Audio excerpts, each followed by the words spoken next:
Have you seen people build something truly amazing, where big ideas turn into real buildings and machines, where humans make the impossible happen?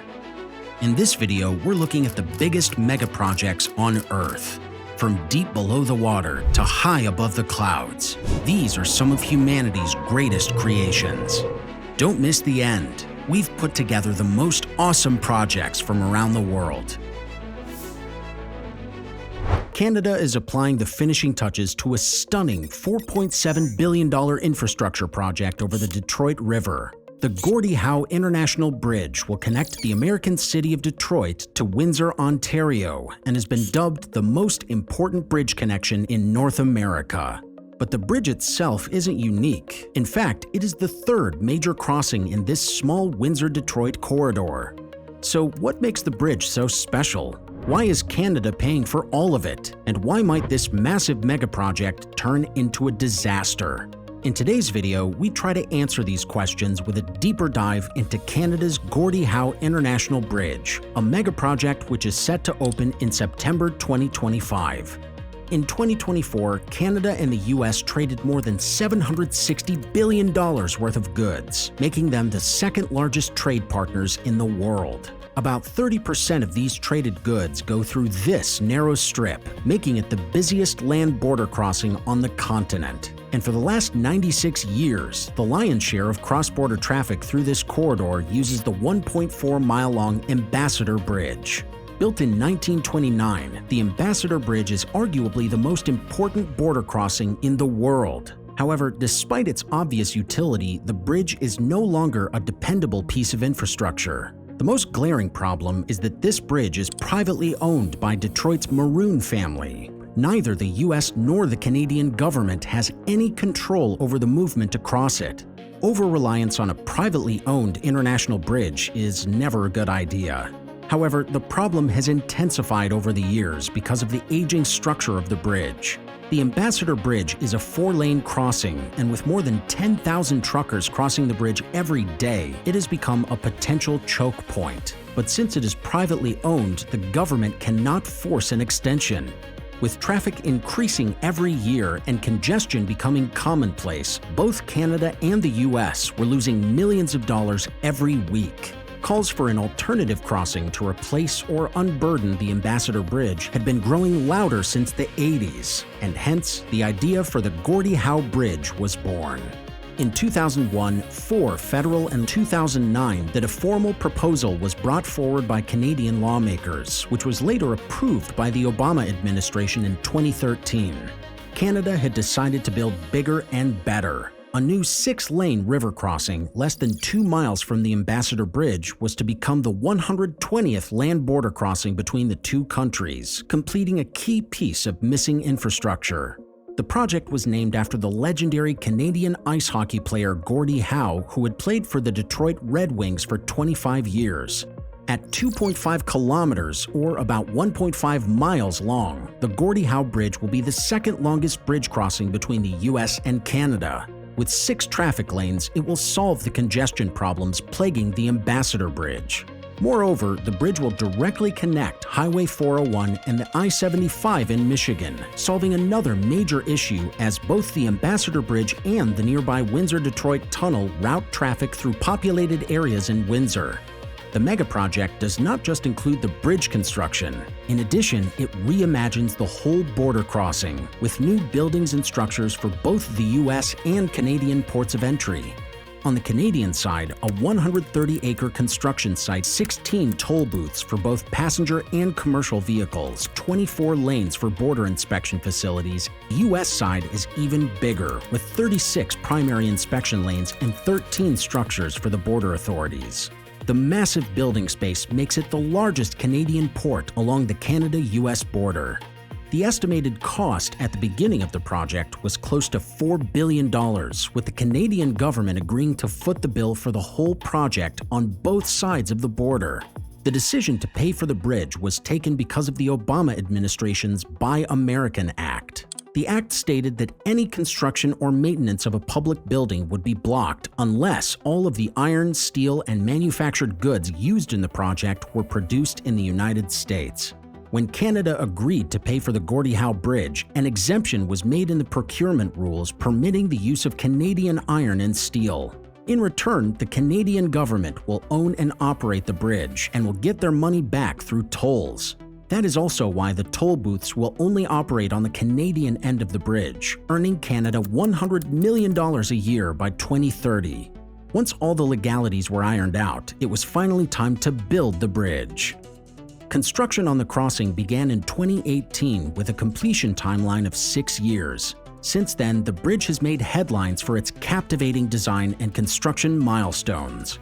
Gordie Howe is a cable-stayed bridge, which means the structure is supported by a series of cables connected directly to the bridge's 2 main towers. This is a different approach from the commonly used suspension bridge design, which can be seen at the Golden Gate or George Washington bridges. Over the years, cable-stayed bridge design has become cheaper, quicker, and more efficient than suspension bridges. In fact, an 853-meter-long main bridge span makes the Gordie Howe Bridge the longest cable-stayed bridge in North America. The 6-lane bridge deck is about 125 feet wide and was built using 54 pre-designed segments simultaneously installed from both sides of the border. Connecting the bridge in the middle is a special concrete segment that took 6 weeks to install in 2023. A total of 216 cables were installed to hold the bridge deck together. However, the most recognizable part of this megaproject are the 2 bridge towers on opposite banks of the Detroit River. Standing at 722 feet or 220 meters tall, the tower design resembles an ice hockey stick as a tribute to the legend who lends his name to the bridge. 25 years in the making, the Gordie Howe International Bridge was originally slated to open in 2024. However, the completion date was pushed back a year because of labor shortages during the pandemic. The delays have also added $700 million to the estimated cost of the project. However, it is set to reshape trade across North America, with one industry in particular benefiting the most. Detroit, also known as Motor City, is the heart of the U.S. automobile industry. The city is home to General Motors, Ford, and Stellantis, the big 3 automobile manufacturers in the country. On the other side of the border, Windsor is arguably an equally significant hub for the Canadian auto industry and is often referred to as the automobility capital of Canada. When combined, the Detroit-Windsor corridor becomes the beating heart of the North American auto industry. Every year, more than $50 billion worth of auto parts and manufactured cars are traded through this corridor. During the manufacturing life cycle, auto parts move up to 7 times across the border. All of these big car manufacturers follow a just-in-time manufacturing model that cuts inventory costs by ensuring that parts and materials arrive at the assembly lines exactly when needed. So a border crossing free of congestion and delays saves the auto industry billions of dollars. The Gordie Howe is truly a game-changer for the legacy car makers, but that's just a small part of the positive outcomes associated with the bridge. Once open for traffic, the Gordie Howe will close a long-standing gap in a major international trucking corridor. The bridge forms a 1,500-mile uninterrupted highway stretch from Florida to Montreal, making the journey much more desirable for all industries. For now, truckers will keep waiting in line on the Ambassador Bridge, but once the Gordie Howe becomes operational, it will save nearly 1 million hours of waiting time every year. So what happens next to the Ambassador Bridge? The 6-lane Gordie Howe Bridge will be extended to 8 lanes and will take at least 2/3 of the traffic currently using the Ambassador Bridge. However, it is not replacing the century-old bridge and is simply relieving it of most of its traffic burden. In fact, the Ambassador Bridge is likely to remain an important crossing, especially during times of high traffic volumes or any unforeseen emergencies. At the same time, the private owners of the Ambassador Bridge are still trying to add new lanes to the structure. However, the Canadian government has warned them against any new construction. The only change that is allowed is to demolish the aging structure and build a new one instead. As of June 2025, the Gordie Howe International Bridge is more than 95% complete, and the only remaining work is installation of LED lights. Then begins the months-long testing of critical systems to make sure that the bridge can endure the constant flow of heavy traffic. Despite the delays, Canada's most important future border crossing is ready to change the landscape of North American trade. However, a very real threat may still derail this stunning piece of infrastructure. There are growing fears of a major global trade war tonight after President Trump announced sweeping tariffs on imports from Canada, Mexico and China starting tomorrow. On January 20th, his first day in office, President Donald Trump announced 25% tariffs on goods imported from Canada. Those tariffs came into effect on April 3rd and immediately put automakers on both sides of the border under immense pressure. Just a day later, Stellantis closed down its manufacturing plant in Windsor for 2 weeks, signaling a major shift in the industry. This was followed by a very public feud between the two governments, with Donald Trump calling for the annexation of Canada. The newly elected Prime Minister of Canada, Mark Carney, reciprocated in a similar tone. The old relationship we had with the United States, based on deepening integration of our economies and tight security and military cooperations, is over. In a highly charged political environment, cross-border travel also plummeted by 32%. These are not great developments for the Gordie Howe Bridge, which was estimated to earn more than $70 million in tolls in its first year of operation. However, with more tariffs on the way, cross-border travel will take a further hit, and the estimated earnings may be cut by half. It also means that the Gordie Howe International Bridge will take more than 50 years to make its money back without delivering the promised benefits. Despite these very real threats, optimism surrounds the Gordie Howe International Bridge. Developers believe that trade policies can change in an instant, and one presidency cannot define the success or failure of an infrastructure project set to serve for 125 years.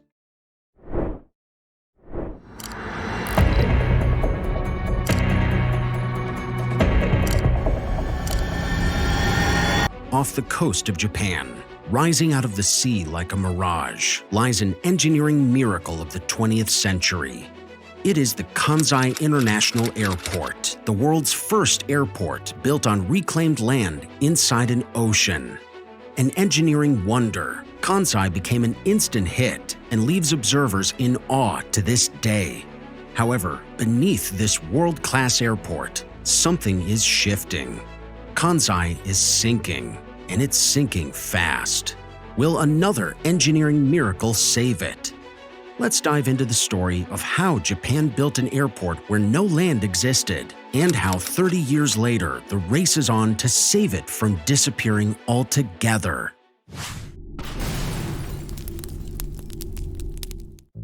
By the late 1960s, Japan's second biggest city had a problem. Osaka's economy was booming and its population was rising. So much so that the city's main airport, Itami, became the center of a dense urban sprawl. The airport was at full capacity, unable to fulfill the transit needs of a thriving city.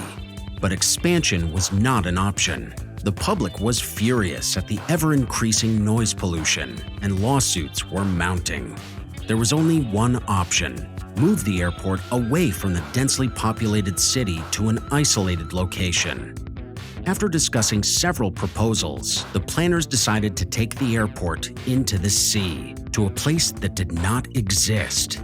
The idea was unprecedented, and so was the challenge.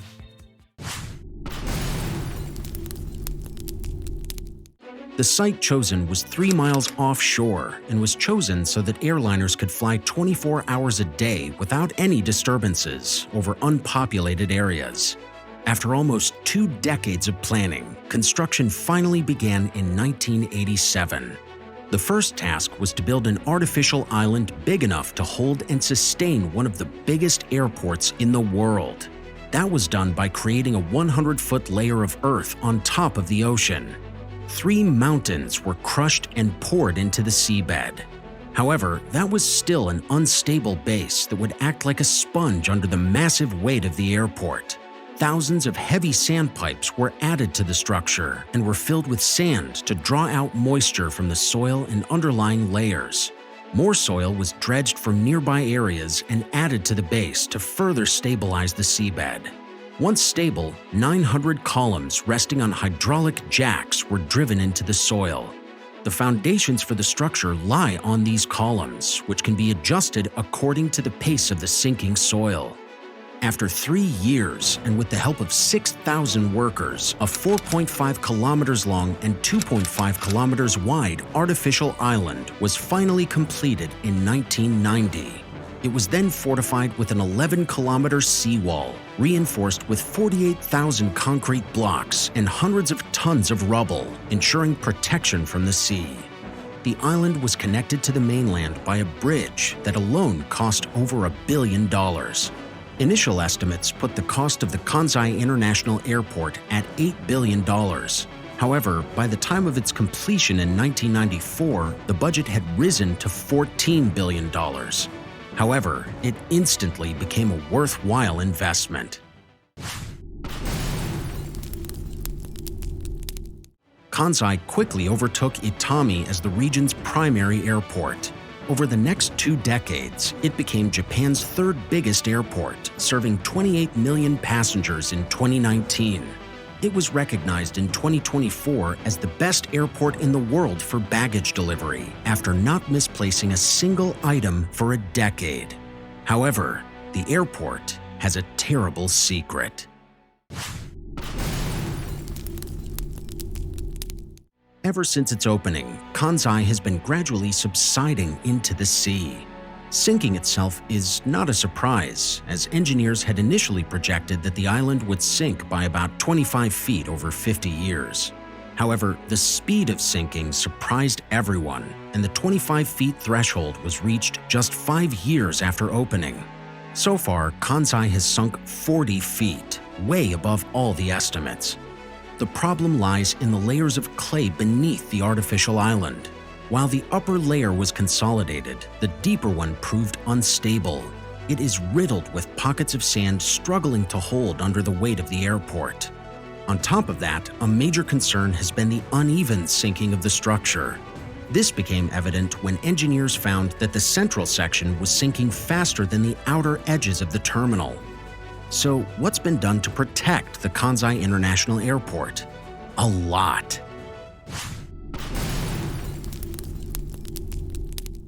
Efforts to save the airport began as soon as the artificial island took shape. Seeing that the soil was sinking faster than predicted, workers excavated below the passenger terminal and inserted iron plates beneath the hydraulic jacks. These iron plates created a stable base to support the jacks as they push against the foundations. This flexible system also allows workers to add additional iron plates under the jacks so that the foundations can be raised gradually as needed. Each column can also be raised individually to deal with the uneven sinking of the island.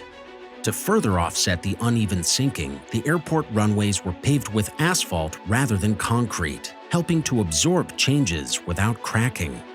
Meanwhile, each of the 900 columns has a sensor to monitor tilt and elevation in real time. Based on the readings, Kansai's jacks will be readjusted every 2 years.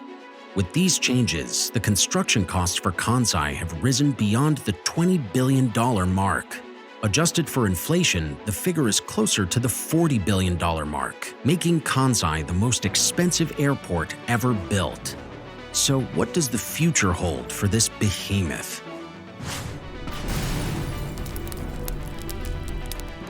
Even with these corrective measures, the airport is expected to continue to sink. However, the rate of sinking is going to be far slower in the coming years. At the time of its opening, Kansai was sinking more than 19 inches per year. That rate has slowed to almost 2 inches by 2025. But while natural sinking may no longer be an imminent threat, the airport still has to deal with its fair share of natural disasters. In 2018, Typhoon Jebi hit Osaka Bay and damaged the seawall. This was followed by flooding on the airport runways and a 2-week disruption. The seawall had been raised by an additional 9 feet to guard against future flooding. Addition of new tetrapods designed to absorb wave energy have also enhanced the seawall's protective capabilities. The terminal building, meanwhile, has remained resilient in the face of Japan's frequent natural disasters. Through the fears and the protective measures, authorities remain confident of Kansai's longevity. In fact, expansions to Terminal 1 were completed earlier this year, increasing the airport's handling capacity to 40 million passengers a year. This makes it Japan's second largest airport and builds on an already amazing legacy. Kansai is widely recognized as a revolutionary engineering project, as the experience gained from building Kansai on an artificial island will serve as a blueprint for future offshore airports. Its influence is already visible, with more offshore airports appearing in Japan and Hong Kong. But the question remains, how long can we keep protecting Kansai International Airport against the waves? Because the clock is ticking. According to one estimate, the airport's artificial islands could sink to sea level by 2067, which is 40 years from now, at which point the decision makers will have to decide whether the financial burden of raising the airport and seawall is worth the benefits. For now, this sinking airport is here to stay. Florida is changing fast. The state once associated with beaches and theme parks is set to welcome some of the most ambitious infrastructure megaprojects in America. The Miami skyline will transform into one of the tallest skylines in the world, starting with the state's first twin super-tall skyscrapers. Tampa is up for a major airport expansion, and a massive military airbase at Mexico Beach is being resurrected from the dead at a cost of $5 billion. Starting with number 4, Waldorf Astoria, Miami. Miami has seen an influx of billion-dollar companies and mega-rich businessmen in recent years. No surprise then that the city's skyline is set to witness a revolution. Magic City is now considered the third tallest city in the US by number of high-rise buildings, but its tallest is yet to come in the form of Waldorf Astoria, Miami. Racing to become the first super-tall skyscraper completed in Miami, it will soar 1,049 feet or 320 meters into the sky. Waldorf Astoria will rise on the same block as the Empire World Towers, a skyscraper proposed and canceled at the beginning of the 21st century. In its place, Miami will have an eye-catching skyscraper with 9 cubes stacked on top of each other. Construction on the building's foundations began in 2022, with the project securing the largest construction loan for a residential development in Florida's history. 3 years later, the superstructure is beginning to make an impact on the Miami skyline. Planned to have 100 stories, the construction work has already progressed beyond the 35th floor, and the building has risen to over 300 feet. With construction going along smoothly, the tower is expected to top out in 2026 and will welcome the first residents in 2028. Waldorf Astoria will offer luxury residences on each floor, topping out with a 5-story penthouse for $50 million. Once completed, this behemoth will become the tallest residential building outside New York. Waldorf Astoria, Miami will cost $1 billion to build.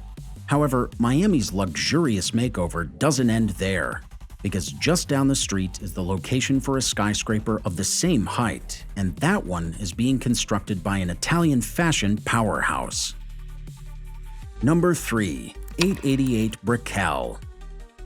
Dolce & Gabbana is one of the world's most recognizable names in fashion. Known for their bold designs, D&G are now betting big on real estate with an 81-story super-tall skyscraper. Plans have been submitted to Miami-Dade County for construction on a parcel of land purchased for $61 million in 2024. But what's driving this sudden shift from Dolce & Gabbana? The decision to diversify comes because of the uncertainty surrounding the fashion industry since 2020. A downward global forecast has already spelled doom for many of D&G's rivals. Prada has just recently bought Versace for $1.4 billion. Meanwhile, Giorgio Armani has also entertained the idea of a merger in the future. However, there's something greater brewing underneath the surface. The company's post-pandemic recovery hasn't hit the heights projected. Russia's invasion of Ukraine has caused major disruptions, and Trump tariffs are fueling future uncertainty.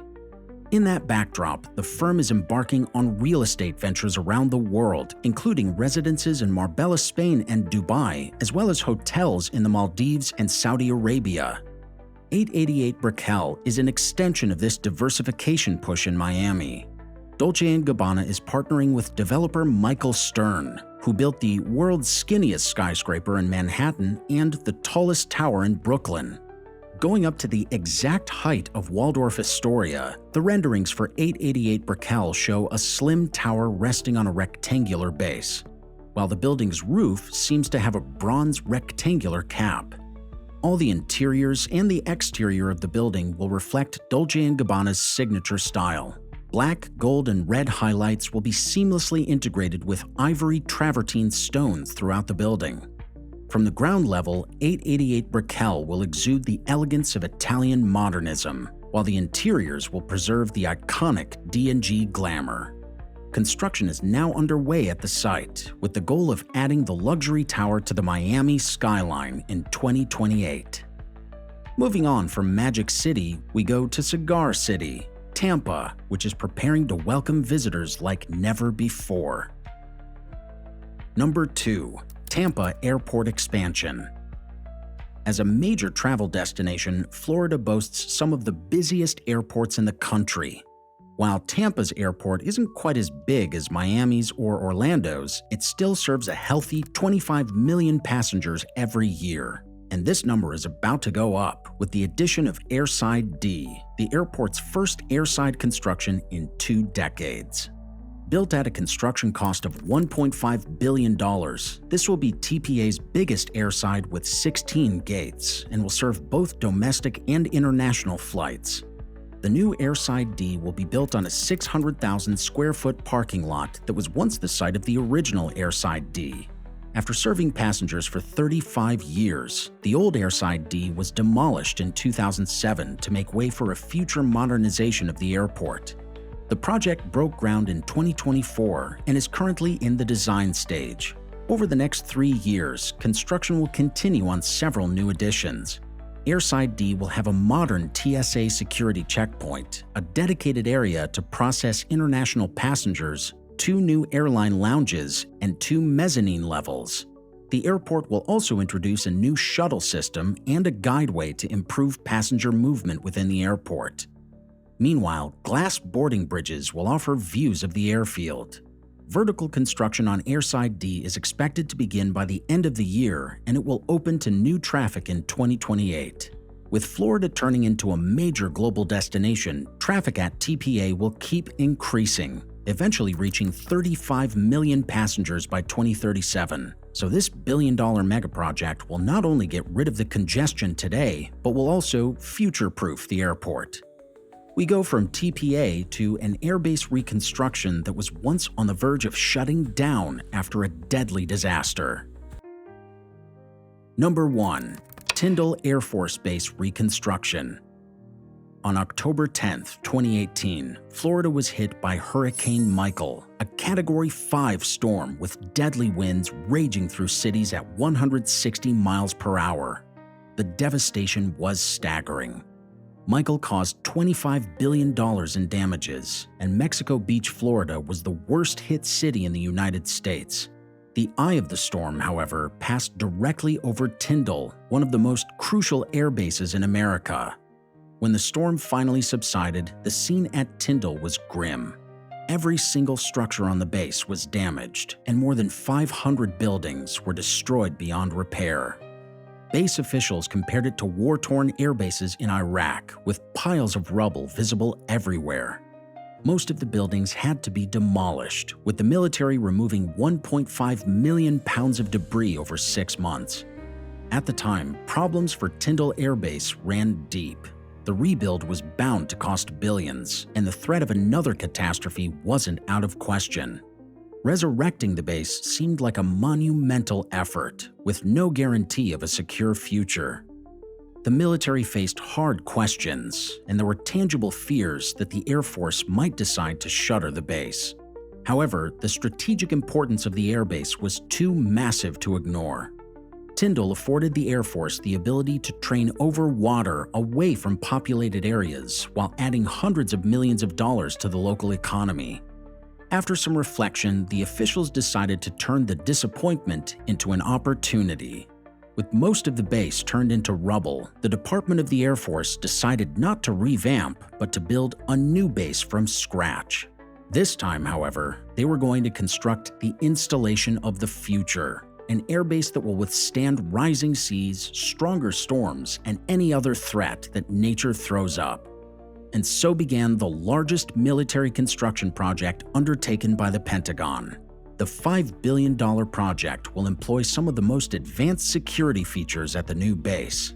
These include everything from robot guard dogs to artificial intelligence software designed to detect any armed person who enters the base. However, most of the funding is aimed at making Tyndall more resilient in the face of increasing natural threats.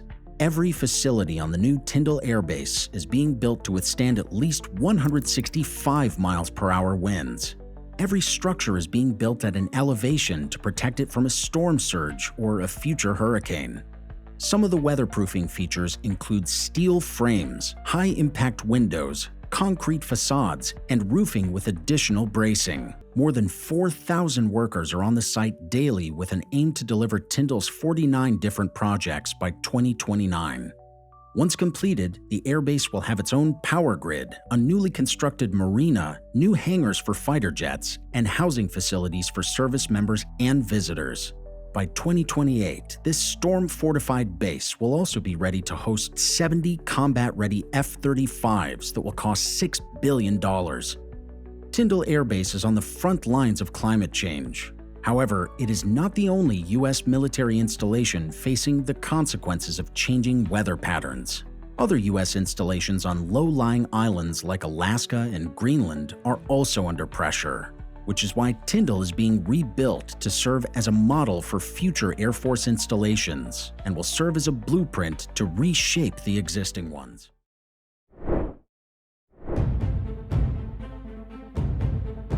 The world's biggest construction site is in trouble.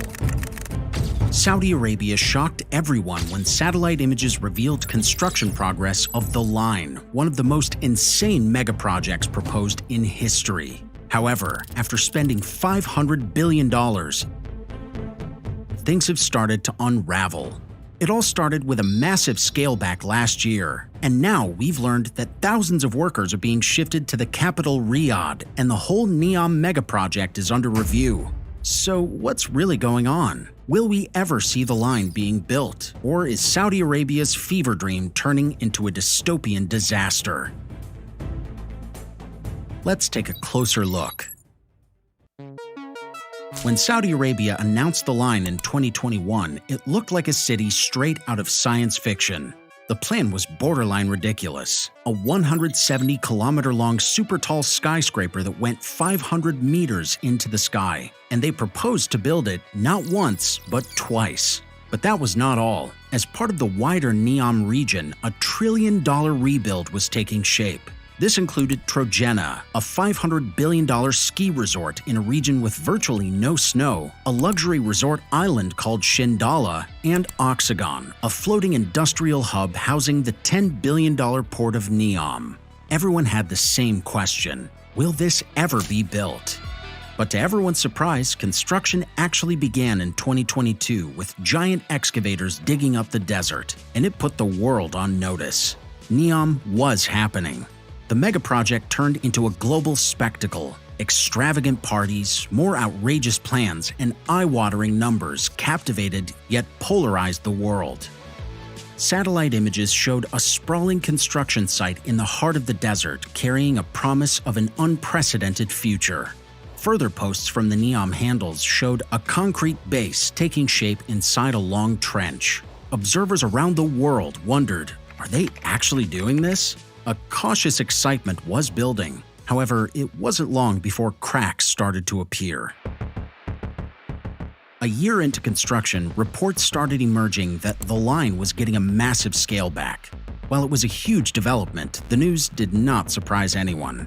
That's because the original proposal seemed almost impossible. For context, it was like building twin skyscrapers the height of the Empire State Building continuously for more than 100 miles. This would take about a quarter of the world's available steel, with no possibility of an accurate cost estimate. So rather than the promised 170 kilometers, Neom's target changed to 2.4 kilometers, or 1.5 miles, of the linear city by 2030. And instead of the initial target of 1.5 million residents, the line now expects to house less than 300,000 people by the end of the decade. There were even rumors of reducing the height of the skyscrapers from 1,600 down to 1,000 feet, but the suggestion was rejected by the Crown Prince Mohammed bin Salman. Make no mistake, even this cut-back version is insane.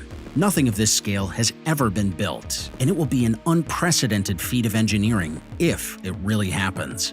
Since that scale back, the project's social media handles have continued to push new milestones. However, reports of a brewing disaster have failed to die down. So what is Neom's blind side? The biggest pitfall for any megaproject the size of the line is always the inability to deliver on the promises. From the start, people behind Neom were guilty of making claims that were untethered from reality. There were questions like, do we have the technology to build something like this? And more importantly, does Saudi Arabia, despite all its oil money, have the funds to complete what they are proposing? So far, the answer is no. When it was first proposed, Neom was supposed to cost just over $1 trillion, which is already an eye-watering amount. But that number has only gotten bigger. According to the Wall Street Journal reports, Saudi Arabia will need to spend more than $8.5 trillion to bring Neom to life. For perspective, that's more than 25 times the kingdom's annual budget. This deficit is projected to rise further because of the declining oil prices. According to IMF estimates, Saudi Arabia needs to sell oil at $100 a barrel to balance its funding for Neom till 2030. However, the kingdom has seen a decline in its exports, with a price per barrel in the low 60s. The only other way to make up the funding gap is to get money from private investors and foreign governments. But despite the inflated numbers, the money coming in from foreign sources is way below expectations. So it's safe to assume that things aren't looking great for the line. And with all that's happening, the latest reports might be the last nail in the coffin. But before we get into those damning details, let's quickly look at the fate of some of the other crazy megaprojects under construction at Neom, like Tyndall. Back in October 2024, Neom hosted an opening party for its first megaproject. Tyndall was supposed to be a luxury island with super yachts roaming the Mediterranean. And the world caught a glimpse of its luxury when 80 yachts arrived at the launch party carrying some of the biggest names in the world. The likes of Tom Brady, Will Smith, and Alicia Keys attended the extravagant event. More than $45 million were spent to show the world that Saudi Arabia's vision was on track. However, the event made more headlines not for who was there, but for who was missing. Despite inviting more than 600 global influential figures, the man behind Neom, Crown Prince Mohammed bin Salman, was missing. And he was reportedly not happy. Because instead of an eye-catching launch, the world witnessed a debacle in the making. Incomplete resorts, missing golf courses, and a far from complete construction site showed that this wasn't as great as presented to the world. That was despite the project going 3 times over budget and remaining 3 years behind schedule. Just weeks later, the longtime CEO Nadmi Al Nasser was dismissed, proving that Mohammed bin Salman was unimpressed. Tyndall is yet to make any significant progress and still remains close to the public. However, things have gone even further downhill for the even more massive Trojena ski resort. Saudi Arabia is known for its hot desert terrain, so it came as a shock when the country won the hosting rights for the 2029 Asian Winter Games. A place with virtually no snow will hold dozens of competitions that can only be performed on ice. Saudi Arabia's solution was to build a giant ski resort with 18 miles of artificial snow pumped with the help of an artificial lake. Beyond the games, Trojena was also going to be a year-round vacation destination with a luxury resort called The Vault carved into the heart of a mountain. With 4 years to go, satellite imagery has revealed a lot of progress at Trojena. Access roads have started to emerge, ski slope infrastructure is taking shape, and a tunnel construction is ongoing. However, the speed of construction is well below expectations at this point. According to people close to the project, Trojena is facing complex engineering challenges. There are lots of supply chain barriers, with logistics proving a nightmare because of the harsh terrain and the fact that Trojena is 8,000 feet above sea level. Creating and maintaining a winter environment in a desert at that height is a massive task. However, the biggest cause for concern for the engineers is the $5 billion 1.7-mile artificial lake running up the mountain from the Red Sea. How do they pump enough water on an elevated terrain all year without consuming an insane amount of energy? Some have even speculated that overcoming these hurdles might be beyond existing engineering capabilities. With problems piling up, reports are now emerging that Trojena is unlikely to be ready in time to host the Asian Winter Games. The Olympic Council of Asia has already contacted the Korean Olympic Committee about the possibility of replacing Saudi Arabia as host of the 2029 Games. There is also the case of an inflated budget and rumors of falsified profit figures that put the feasibility of the project in doubt. So it's quite possible that, just like the line, Neom will be forced to cut down Trojena massively. For now, the authorities insist that everything is on schedule. However, the reality is that just like most of Neom, Trojena has been put on ice. With things seemingly out of control, the kingdom's public investment fund, which is funding the project, has now launched a formal review that may well be the beginning of the end for Neom. This comes after months of monetary concerns, lengthy delays, and broken promises. The team of consultants will now assess the feasibility of not just the line, but all of Neom. While there haven't been any suggestions on what the end goal for the review is, reports of mass layoffs have been swirling for quite some time now. Neom is considering cutting down the workforce by thousands and further reducing the insane scale of the Giga project. It is also known that workers are being shifted to the capital Riyadh since the beginning of the year, and the total workforce has been cut down by 35% in just the past 4 months. This is also significant because it marks a shift from the policy under the former CEO that required staff to be present on site at all times. Predictably enough, Neom officials have waved away the concerns and called the review a common practice for such a massive megaproject. Satellite images from the Neom construction site also continue to flood the internet. However, there's an increasing understanding that what started as Saudi Arabia's launch party into an unprecedented future has turned into a struggle to avert a disaster. So what's next for this trillion-dollar construction site? It's obvious that Neom has a lot of ground to make up, and there's no way they'll shut it down altogether because it's already cost the kingdom upwards of $500 billion. But the world's biggest megaproject now has to reckon with reality. So far, Neom has been driven more by ambition than by actual achievable goals, and that has to change. They need to turn it into a practical city instead of a promised fantasy land. Perhaps the latest review is an effort to do exactly that.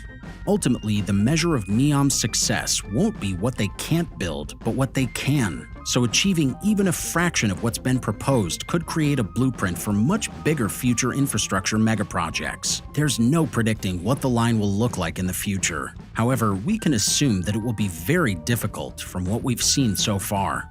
Maybe we'll just see a modern city that competes with the likes of Dubai and New York. If it does happen, Saudi Arabia's gamble would pay off. If not, we'll be talking about Neom for ages, but not in the way the country had initially intended. America is undergoing an impressive makeover in the second half of 2025.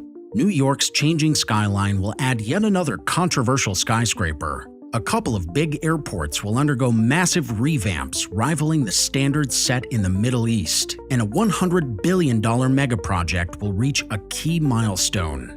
In today's video, we will uncover 7 of America's biggest megaprojects completing in 2025. Starting with number 7, 262 Fifth Avenue. We begin in New York with a skyscraper that has generated controversy from start to finish. Standing at 860 feet or 262 meters tall, 262 Fifth Avenue is not as tall as some of New York's iconic skyscrapers. However, its impact on the New York skyline will be just as massive. With a height-to-width ratio of 19:1, this skyscraper will follow the Steinway Tower to become the second thinnest skyscraper in New York. The tower is 10 years in the making, as construction firm 5 Points Development acquired the land for construction in 2016 for $102 million. At the time, they had the option to either build a slender, soaring tower or a bigger mid-rise.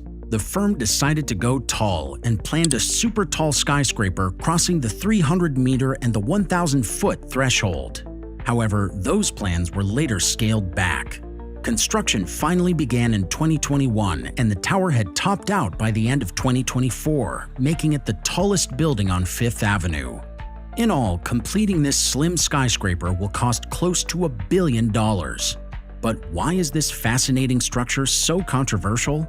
The man behind this project is Boris Kuznets, a Russian-born entrepreneur who built Moscow's Golden Mile residential district. 5 Points Development is just a representative for Mr. Kuznets.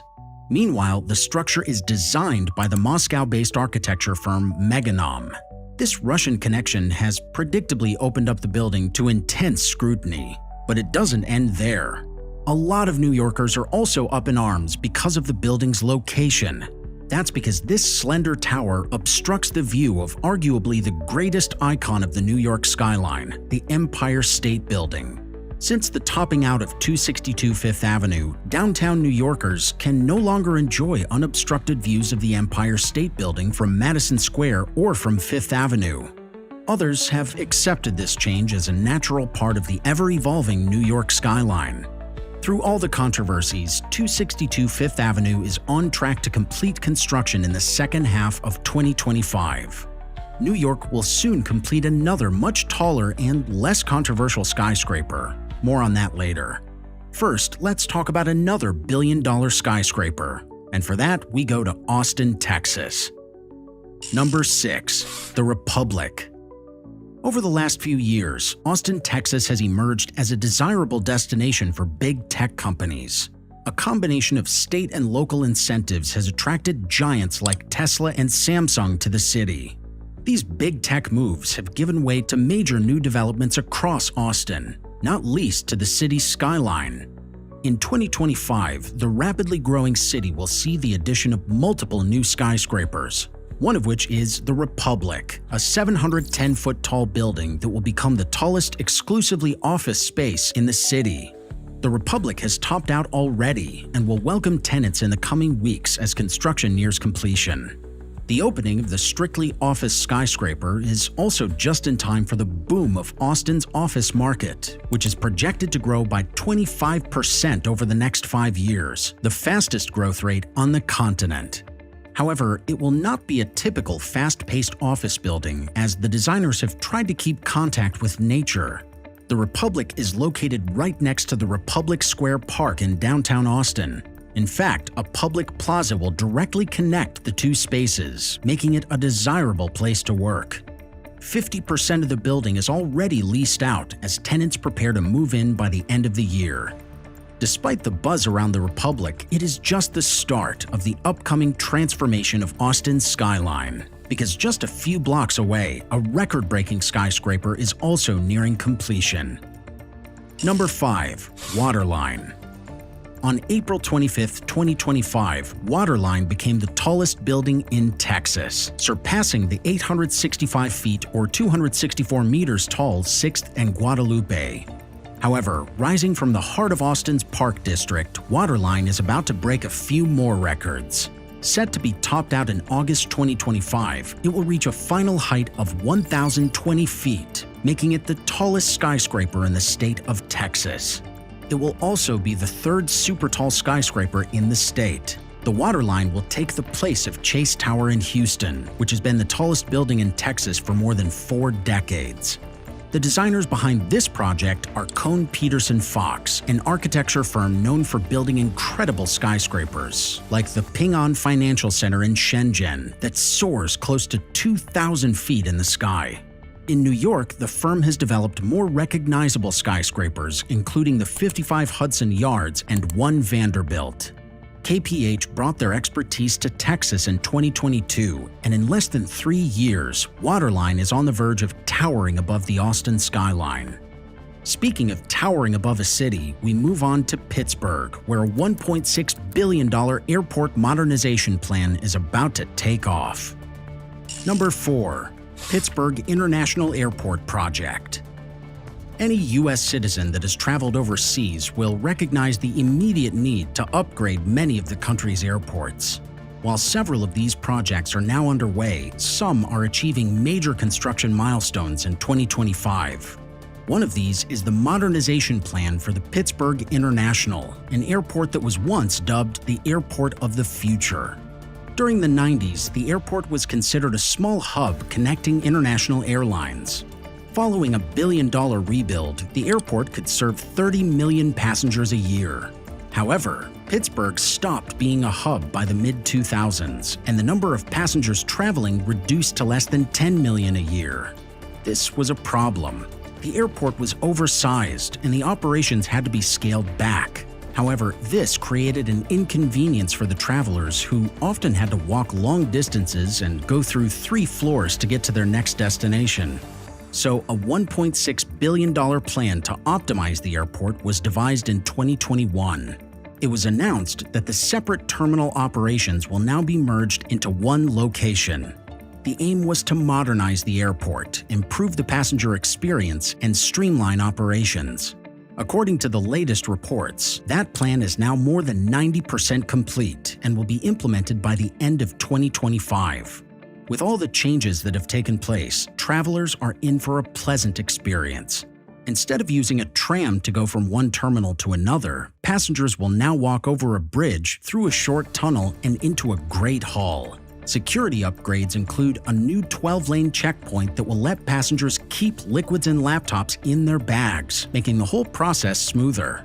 The airport has also got a revamped aesthetic inspired by Western Pennsylvania's rolling hills.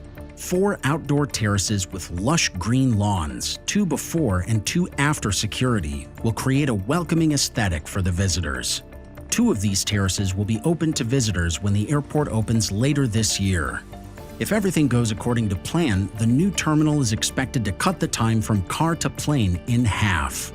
In addition to creating a much better experience for the travelers, the airport will also save $23 million every year in operating costs. And to make sure that everything runs smoothly, the Airport Authority will first put the new terminal to the test. For the first few months, 1,200 volunteers will come to the new terminal to try to break the system and try to make sure that the airport is ready to welcome passengers from around the world. The new terminal is expected to be fully operational later this year, with an opening gala scheduled for October 2025. Pittsburgh isn't the only airport changing for the better in 2025. In fact, there's a much bigger expansion reaching a critical milestone at the JFK Airport. But before talking about New York's biggest airport, let's go back to the city's evolving skyline and its latest super tall addition. Number 3. 270 Park Avenue. It took 4 years to build and cost upwards of $3 billion, but the new corporate headquarters for JP Morgan Chase will finally open in 2025. Soaring 1,388 feet or 423 meters in the sky, 270 Park Avenue is the 6th tallest building in New York. It is also the largest steel building in the country. But to build it, New York said goodbye to one of its prominent skyscrapers. Since 1960, this particular address had been home to the Union Carbide building. In 2019, the 700-foot-tall building made way, making it the tallest building ever to be voluntarily demolished. The new skyscraper is double the size and can hold 15,000 employees, up from 3,500 in the previous building. Building the massive skyscraper was far from straightforward, but with a unique design, it can certainly hold its own in the concrete jungle that is New York. The building stands on a structural system that allows it to be lifted off the ground, creating space for an 80-foot-tall lobby. It also allows for a substantial setback design on the street level, opening up the block. The setback design goes all the way to the top, creating 4 distinct separations, which make the building recognizable from anywhere in New York. At its base, the tower is supported by a truss system that allows the structure to touch the ground in limited places. The building's facade is also distinct from most new skyscrapers. Instead of the more commonly used reflective glass curtain walls, the designers have gone for large metal wraps on the facade. The slightly brown color of these metal sheets gives the building a tint separating it from the super tall buildings in its surroundings. 270 Park Avenue shares its foundation with several railroad tracks, which means the building experiences a lot more vibrations than its counterparts. This was also a problem during the original building's construction, and vibration-dampening mats were used in the foundations to counter it. The new building utilizes the same principle in a more efficient way. This is also New York's tallest building powered exclusively by electricity supplied through a hydroelectric power station in upstate New York. With most of the exterior cladding and superstructural work done, 270 Park Avenue will be ready in September 2025. Number 2. JFK Airport expansion. New York has the second busiest airport system in the world, only behind London. Its biggest airport, the JFK, handles more than 63 million passengers every year. With this kind of passenger movement, the need to modernize JFK has always been one of the city's biggest challenges. With that in mind, the Port Authority announced a $19 billion JFK Vision Plan in 2017. The vision was to completely redevelop, modify, and expand existing facilities and infrastructure at New York's busiest airport. Breaking ground in 2021, the grand design included the construction of new terminals, expansion of the existing ones, and infrastructure upgrades throughout the airport. At the heart of this megaproject is the construction of the new Terminal 1 to replace the old Terminals 1, 2, and 3. This will be done in 2 phases. Terminal 1 will become operational in 2026, but will not be completed before the end of the decade. A similar timeline will play out for the renovations of Terminal 6, with the earliest changes to be observed in 2026. However, significant upgrades to the Terminals 4 and 5 will be completed by the end of 2025. According to the Port Authority, the $1.5 billion expansion of Terminal 4 is substantially complete. 10 new parking positions, a new baggage carousel, and updated check-in halls have significantly increased airport capacity. The revamp also includes new gate finishes, more digital signage, and significant restroom modernizations. The expansion efforts have increased Terminal 4's capacity by 25% as it processed more than 27 million passengers in 2024 and expects more than 30 million passengers this year. Meanwhile, Terminal 5 is undergoing a $100 million transformation of its own. This includes an upgraded center concourse, more than 40 new business areas, and green spaces. New amenities have already started appearing around Terminal 5, and the overall project is expected to be completed by the end of the year. While construction will continue till 2030, JFK is already shaping up to be one of the most desirable airport destinations in the world. America's 2025 transit makeover goes beyond air travel, with the biggest megaproject in Seattle's history completing yet another phase of construction. Number 1. Seattle Link Light Rail. The idea for a rapid rail transit system for the Seattle metropolitan area was first explored in the late 60s. After voters rejected the idea of a heavy rail in the 70s, a study to instead build a light rail was first conducted in 1981. While the idea seemed practical, no further funding was allocated until the local government formally established a dedicated transit authority in 1993 called Sound Transit. Since 1996, the authority has successfully got voters' approval for 3 major light rail development packages. The first of these was the $3.7 billion package to build 2 rail links, the 4-mile T-line in Tacoma and the Central Link running between Linwood, Seattle, and Seattle-Tacoma International Airport. Now called the One Line, this link runs for a total of 33 miles and serves a peak of 80,000 passengers every day. On November 4, 2008, in the middle of the economic crisis, Seattle adopted the second phase of this grand transit plan called the ST2. After a lot of debate, a final 34-mile extension was agreed to primarily serve the east side region of Seattle. Construction on the East Link began in 2016. Several construction delays followed, and the first section, spanning 6.6 miles from Redmond to Bellevue, was opened to the public in April 2024. Moving into 2025, Sound Transit opened another 3.4-mile extension of the project, adding 2 new stations, taking the total number of stations to 10. Tracks will be laid for another 4-mile section across Lake Washington by the end of 2025. There's more to come for the East Link, but the Sound Transit Megaproject will run for decades because in 2016, a third phase of the project was approved with an eye-watering construction cost of $54 billion. The ST3 will begin construction by the end of the decade and add another 16 miles of rail link to the network.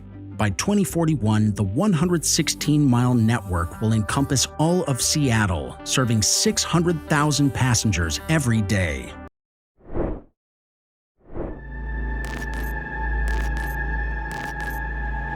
China is home to some of the world's biggest construction megaprojects.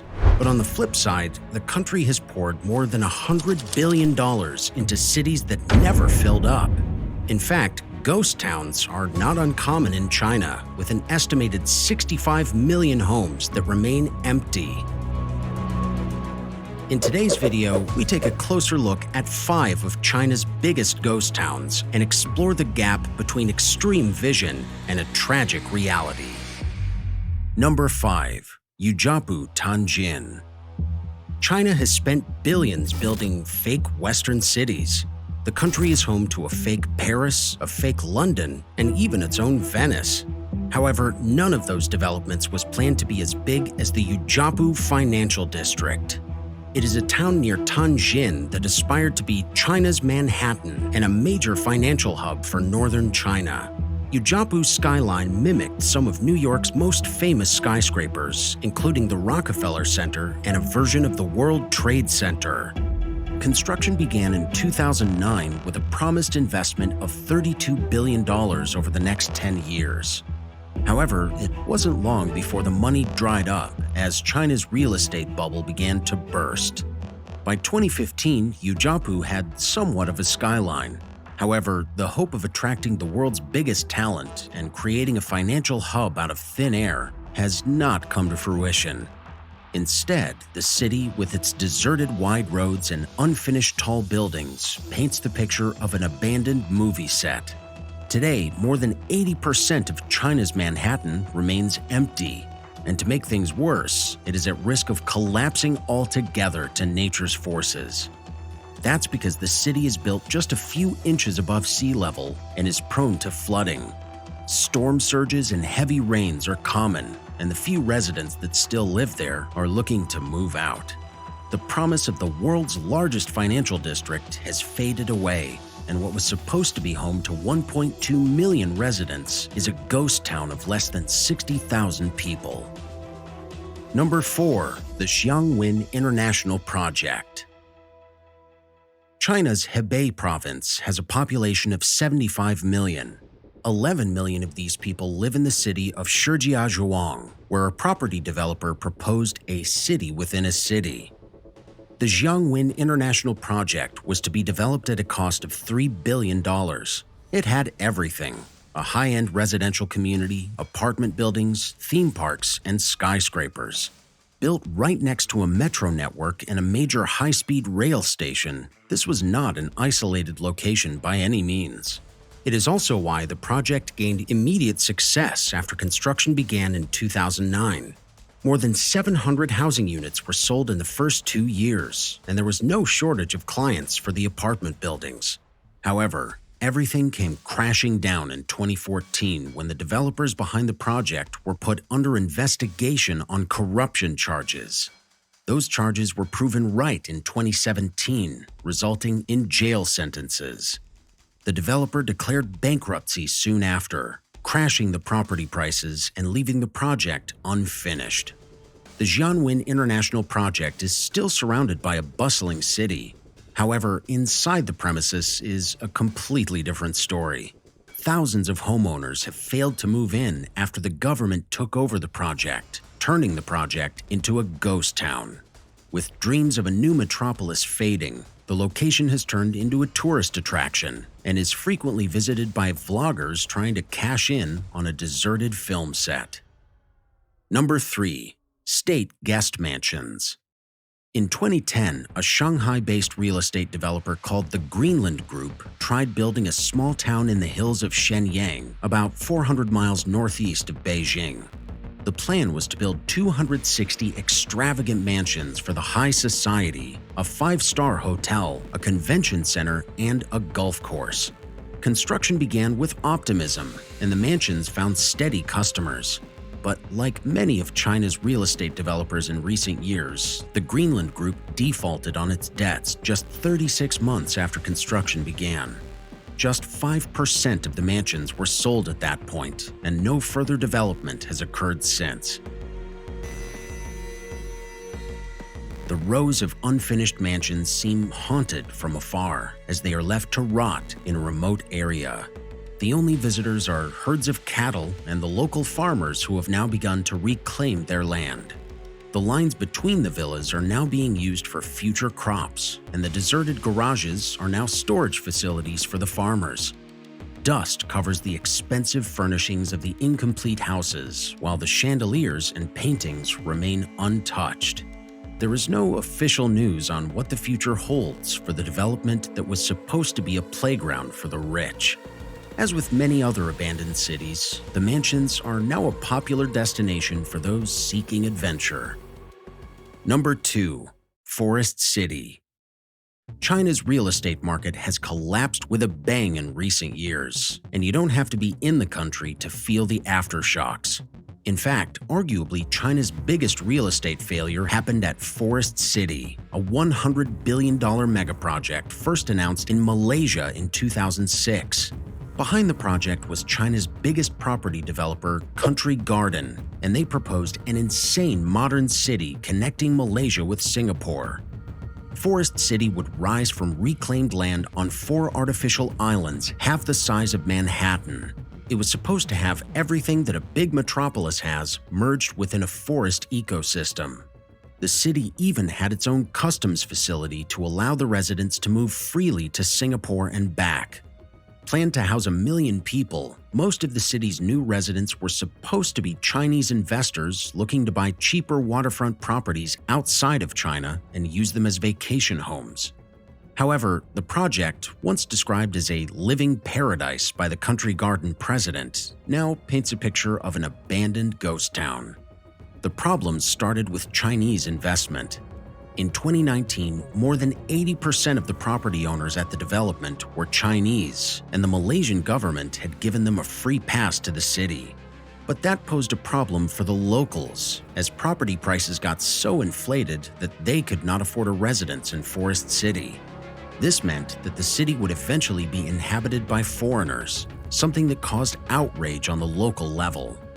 Political opposition to the project grew, and the new government, headed by Mahathir Mohamad, introduced bans on foreigners buying properties at the development. The demand for properties plummeted, and soon the world came to a standstill because of the pandemic. Property sales at Forest City came to a grinding halt at the time and have not picked up since. Currently, only 15% of the entire project has been built, and according to recent estimates, just over 1% of the total development is occupied. Meanwhile, Country Garden is facing debts of nearly $200 billion and was forced to abandon 2 projects in Australia, selling off unfinished developments in Melbourne and Sydney. Forest City is facing major delays and is now estimated for completion by 2035 at the earliest.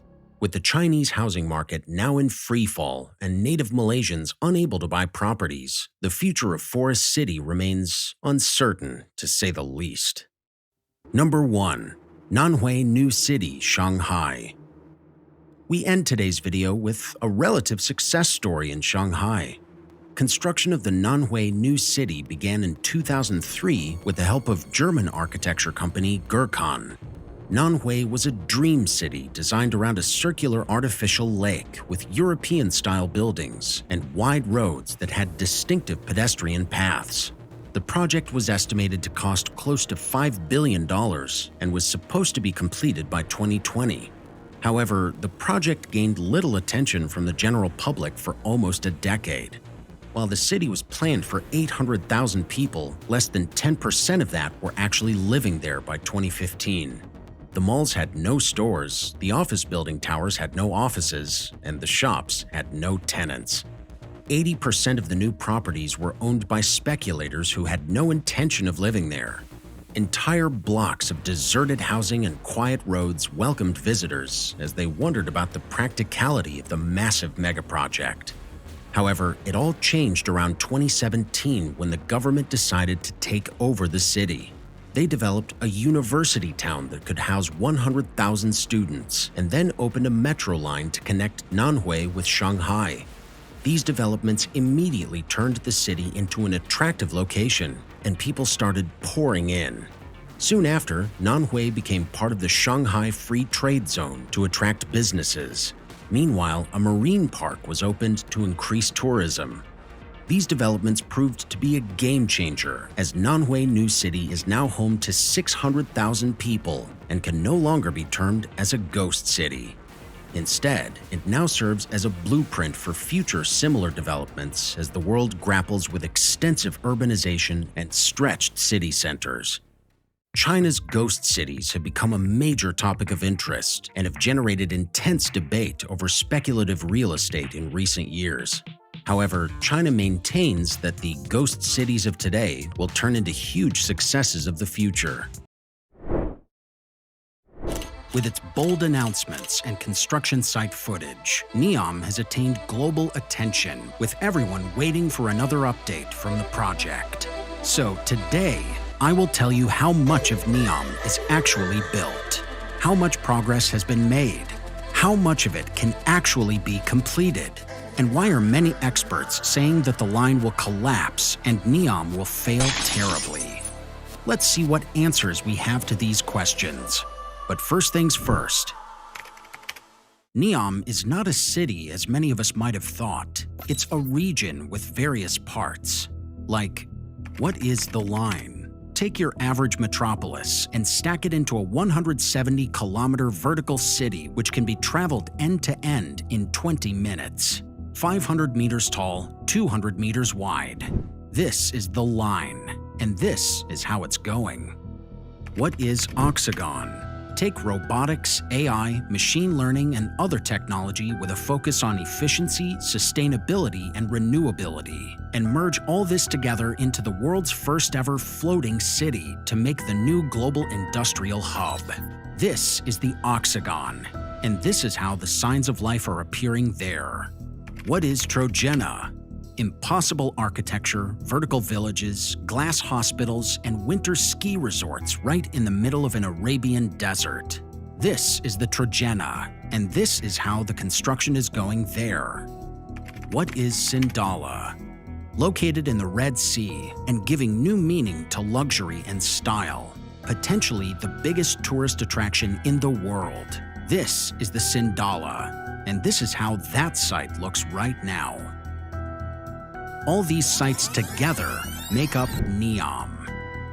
The new future, as its name indicates, neo from the Latin for new and M for the Arabic word mustaqbil, which means future in English. Envisioned by the Crown Prince of the Kingdom of Saudi Arabia, Mohammed bin Salman, it is not a city, but a place, and will be made up of a number of regions, as I mentioned previously. Look here with me at the map. Let's see.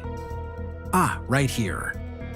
This futuristic project aims to establish an immense megacity between the Red Sea, Jordan, and the Gulf of Aqaba in an area as immense in size as a country like Belgium to house 9 million people.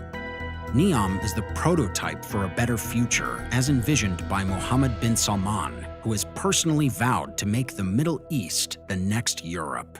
أنا أعتقد أن أوروبا الجديدة هي الشرق الأوسط. And no opposition is allowed against this vision outlined by Saudi Arabia's Crown Prince MBS.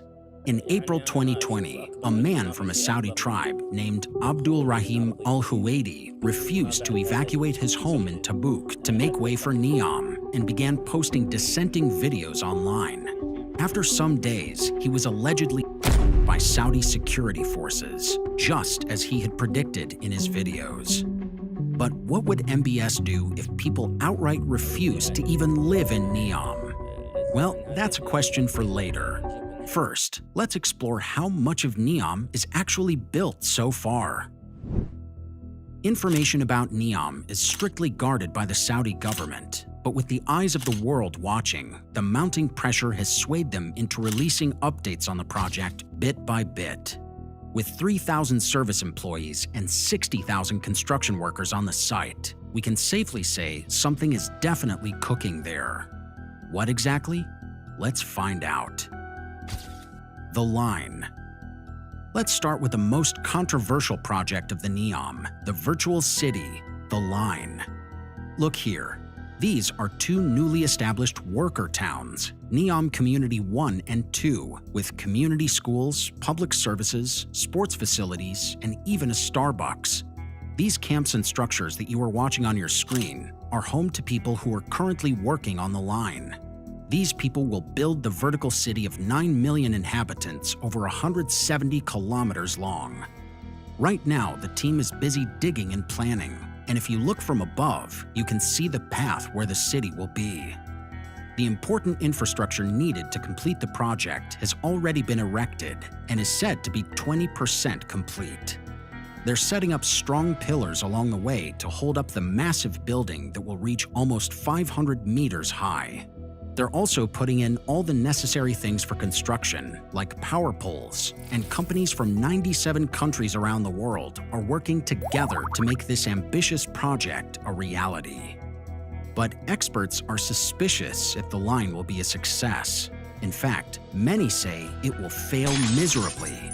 Why?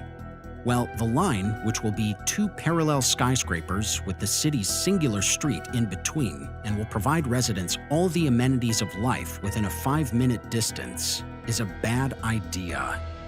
Complexity Science Hub says that even if Neom residents were evenly distributed, the average distance between two random people would be 35 miles due to its linear shape.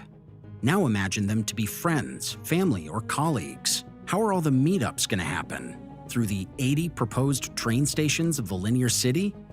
Well, the residents would still have to face the commutes of over 60 minutes.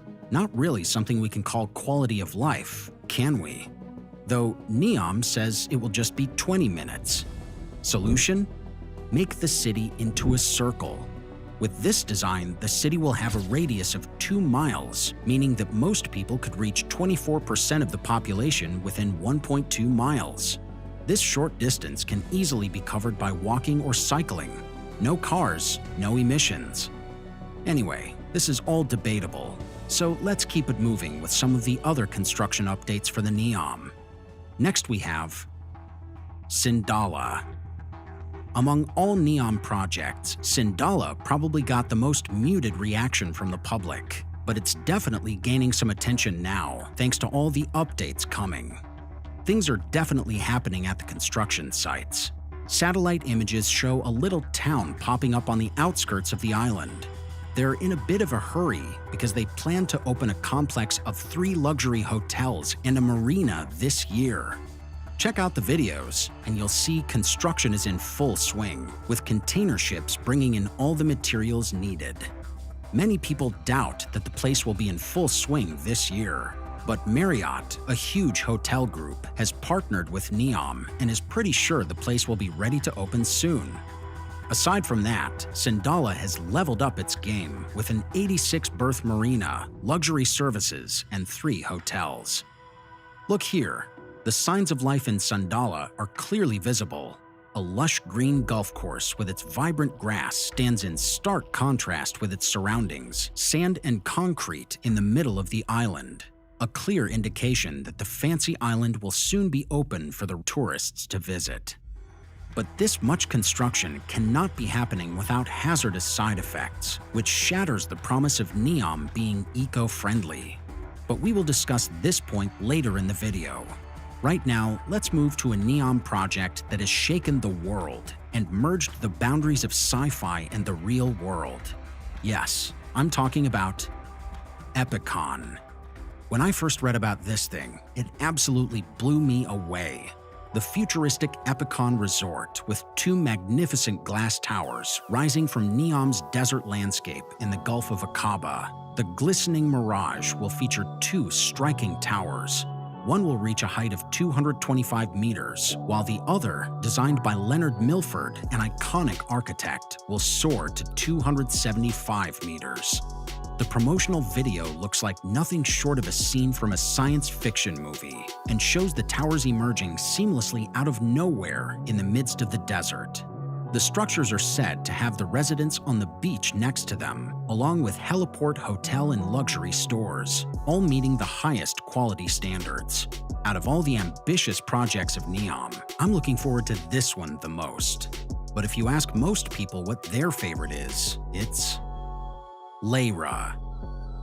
This, a tourism site that will be home to 3 luxury hotels.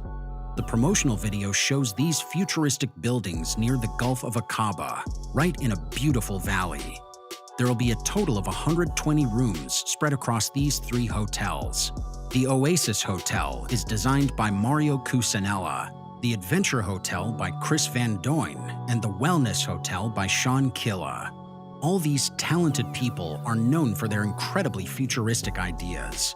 For example, Mario Cucinella's Luigi Ravati Foundation Museum in Milan, the Hangzhou Prism of Chris Van Duyn in China, and Sean Killa's design of Dubai's famous Museum of the Future.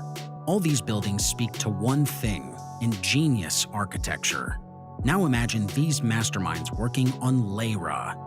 The promoters say that they'll keep 95% of the natural environment intact for eco-friendly tourism. But let's be real. Even though the computer images may make it look perfect, it's tough to believe that building these magnificent structures won't mess with the site, and we will have to wait for the construction to begin to know for sure. Trojena, the mountains of the Neom. Constructing them will be a hard nut to crack, as many nearby mountains must be flattened before kicking off construction. So, just like other parts of Neom, right now the primary focus of the team is on excavation work. The teaser videos have easily shown all these fancy buildings with flattering promises of pollution-free construction. But map data tells us that nothing has started being built yet. The clock is ticking though, as Trojena is set to host the Asian Winter Games in 2029. With no work so far, only words, big plans and no action, along with a ticking countdown, developers just keep announcing new things. The latest buzz is about a 330-meter skyscraper as tall as the Eiffel Tower, planned to grace the site by the edge of a massive artificial lake, the main attraction of the winter resort. Designed by the renowned architect Zaha Hadid, the building looks stunning. But as with the rest of the site, whether it becomes a reality remains to be seen. However, we cannot say the same about the Oxagon. Oxagon. Over here, in the floating industrial hub of Neom, the construction hustle is going strong. They're putting together a floating city of around 7 kilometers, the biggest floating structure in the world that's meant to be the bustling port and industrial hub of Neom. The official word is that the first terminal is set to open its doors in 2025, marking a key gateway to the Red Sea, a crucial route for international trade. But that's not all. There's big news about kicking off the world's largest hydrogen plant in 2026, with a hefty price tag of $8.4 billion. The first batch of wind turbines, teamed up with solar panels, arrived in late 2023 to power up the plant. Now here's the cool part. Oxagon isn't just about industry.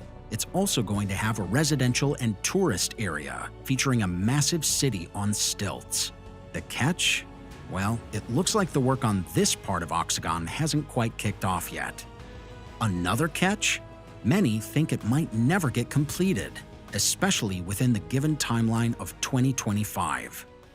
Whether it opens or not, the project has left its mark on the world's face. sky-high resorts, massive stadiums, billion-dollar tunnels, and America's first ever high-speed rail system. Starting with number 5, the A's Arena. In 2017, Las Vegas got its first sports franchise when the Golden Knights joined the NHL.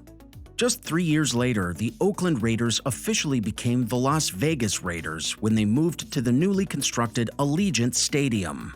By 2024, more than 60,000 people turned up at the Allegiant Stadium for Nevada's first ever Super Bowl, confirming Vegas as the biggest up-and-coming sports town in the country. And now, Sin City is ready to welcome its next big sports team with the Oakland Athletics of Major League Baseball moving to the Vegas Strip. To make that happen, the Athletics are building a 33,000-seat arena on the site of the Tropicana Las Vegas, an iconic casino hotel that closed in April 2024 after 67 years on the Vegas Strip. Demolition work continued for 6 months and finished in October with the implosion of the 2 hotel towers. And the latest renderings are nothing short of spectacular, revealing a massive entertainment complex enclosed inside a domed shell. Inspired by the armadillo, the shell is designed to save visitors from the harsh environmental conditions of the desert city.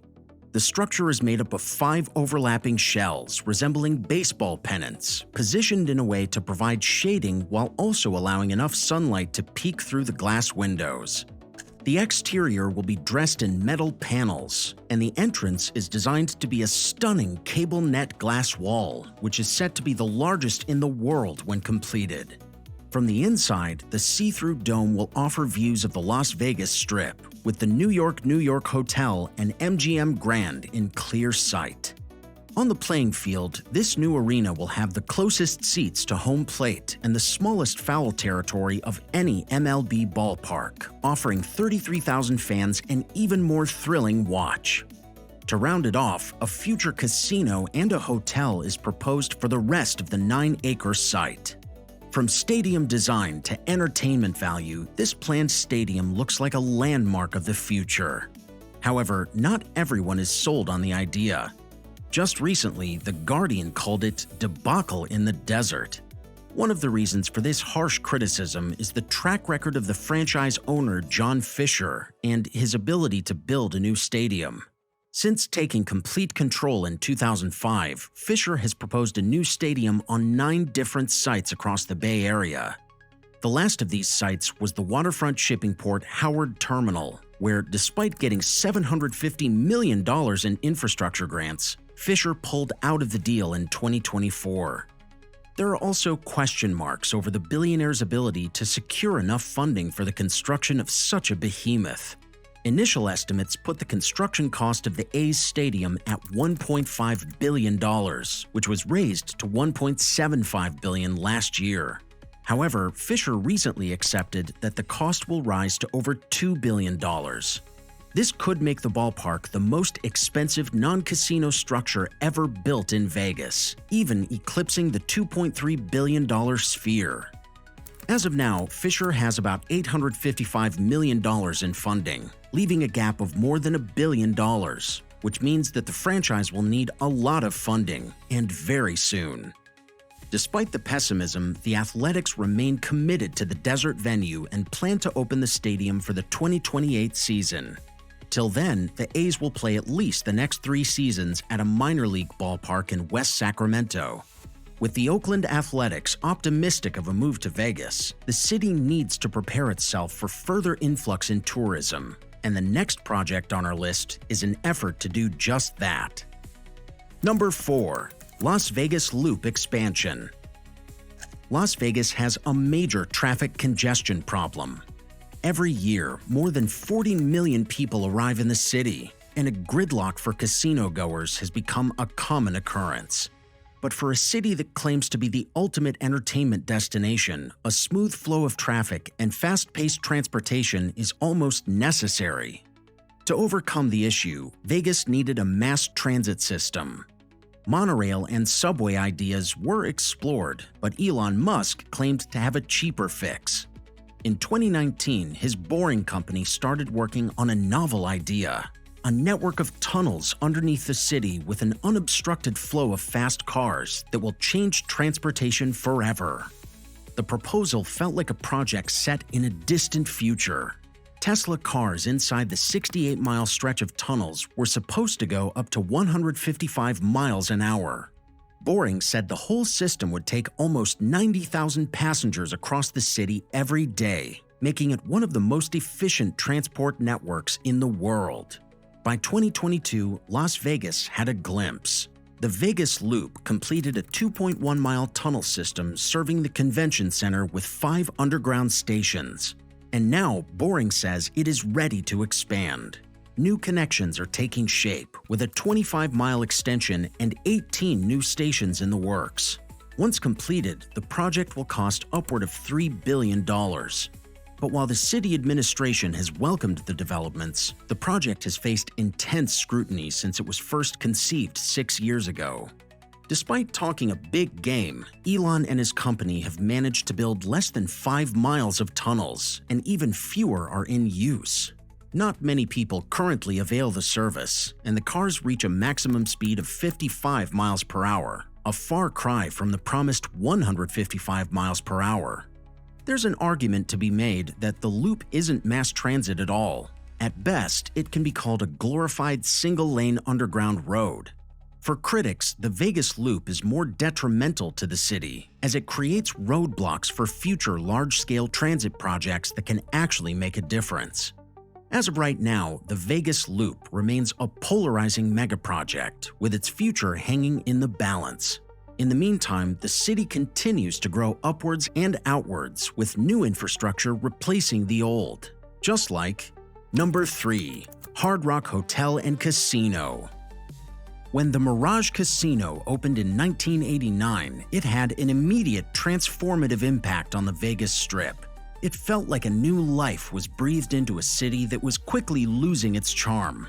First of the new age of mega resorts on the Vegas Strip, the Mirage cost $630 million to build. It was the most expensive casino ever built at the time and turned Vegas from a gambling destination to an all-around entertainment hub. Over the next few decades, the Mirage's volcano became a tourist attraction in its own right, with the hotel becoming a reference point for all Vegas had to offer. 35 years later, the Mirage's race is run. The owners, MGM Resorts, no longer want to invest in the aging property and have shifted focus to other holdings across the Strip. Taking its place is a massive Hard Rock Casino resort. Shaped like a guitar, the new entertainment venue will rise 700 feet in the sky, making it one of the most recognizable buildings in the city. The new resort promises more rooms, more entertainment, and more bright lights. Hard Rock International acquired the Mirage in December 2022 for $1 billion. They agreed to operate the casino for another 18 months before finally closing its doors in 2024. Demolition work started in July and ended with the iconic volcano torn down by the end of August. Work is now underway to replace it with a guitar and to open the new venue by 2027. Once completed, the hotel will shoot 6 light beams over the guitar-shaped building. Acting as guitar strings, the beams will help the resort stand out in the burgeoning city. Hard Rock CEO Jim Allen has estimated that the project will cost close to $5 billion. However, it won't be the most expensive building in the city for long. Number 2. LVXP Arena and Casino Resort. With so many sports teams turning to Las Vegas, it's only right that the city finally gets its own NBA team. Before that happens, the city needs an arena fitting of any NBA team on the roster.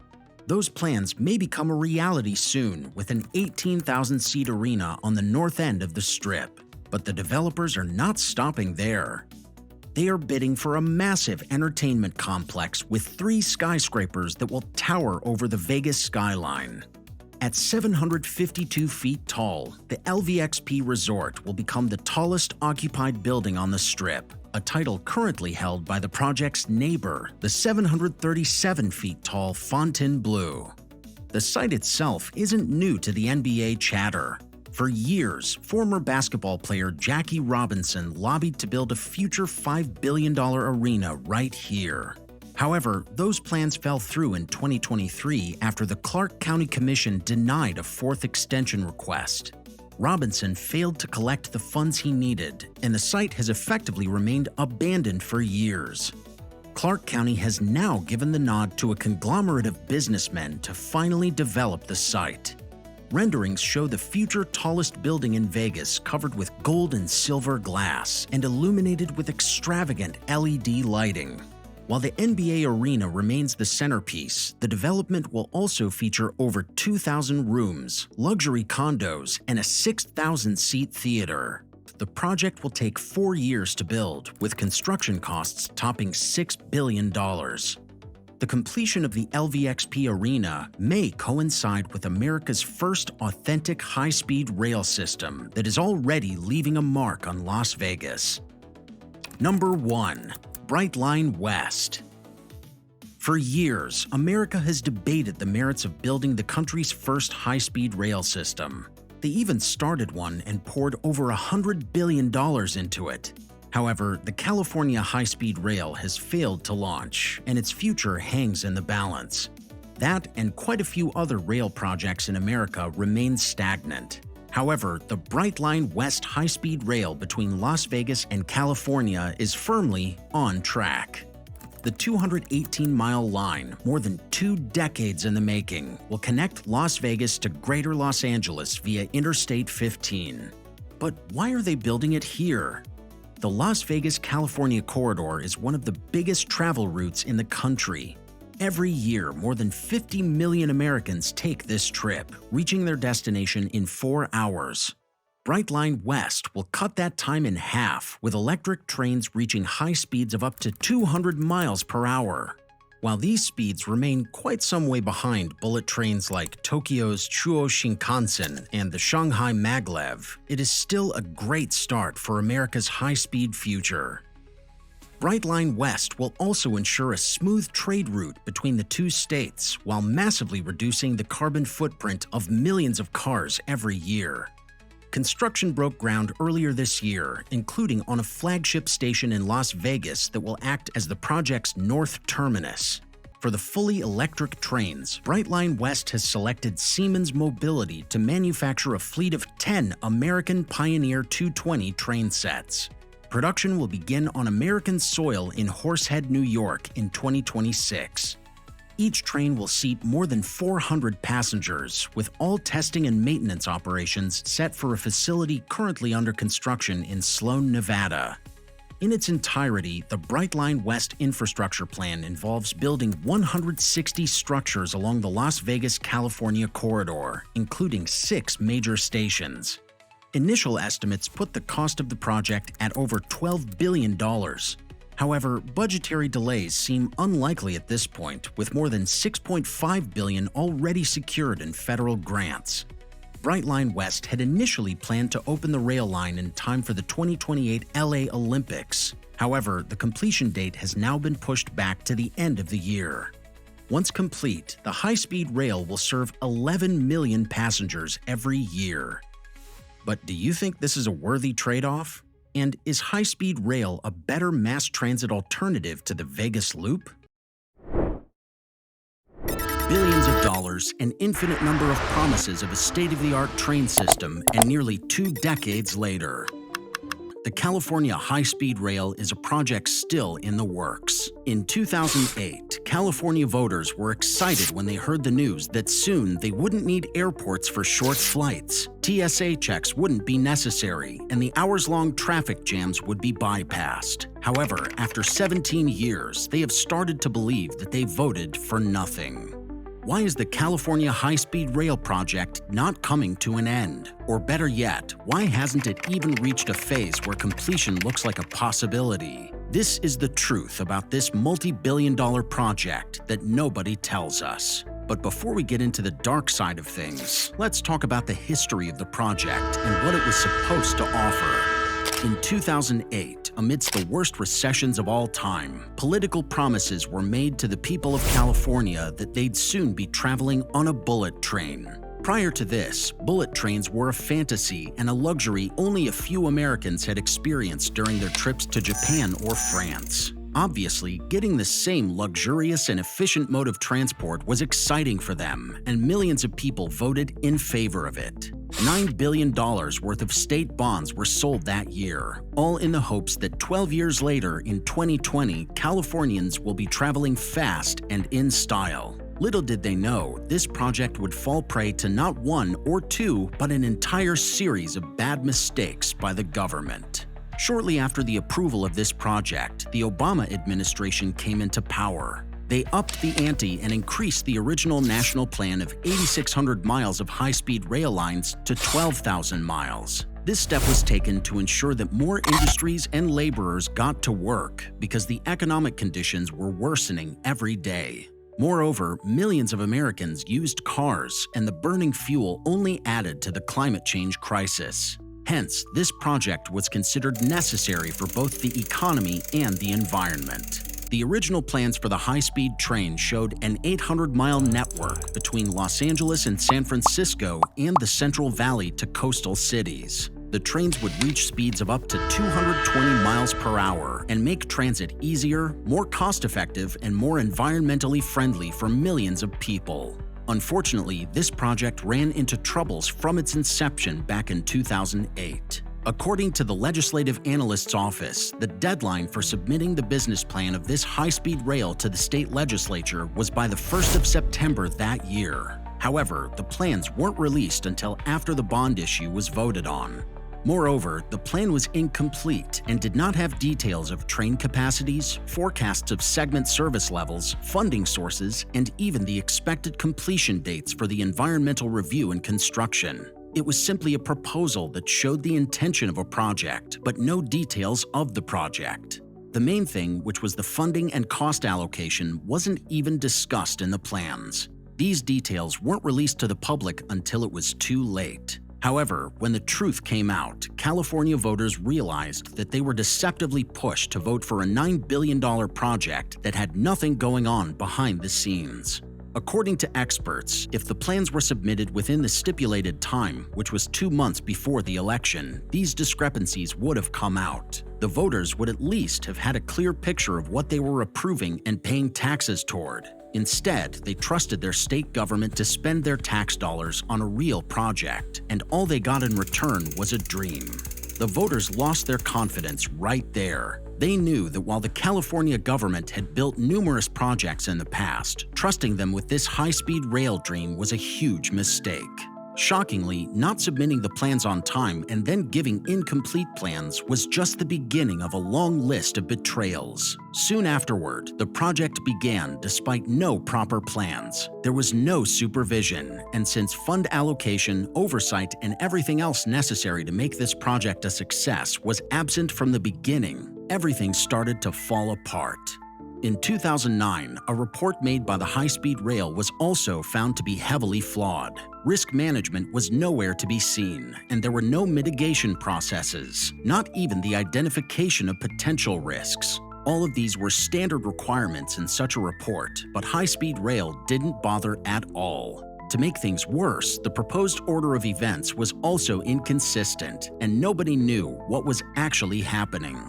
One of the biggest shockers this report provided was that the completion timeline they gave was sequentially out of order. It was literally impossible to complete a project of this magnitude in the time frame they gave, especially with the level of supervision and plans they were working with. They had no logical timeline on when the project could be tentatively completed, and that only added more doubts. Could this project even be completed? This question was asked by everyone from the general public to the politicians at least 1 million times. I mean, it's still being asked today, so go figure.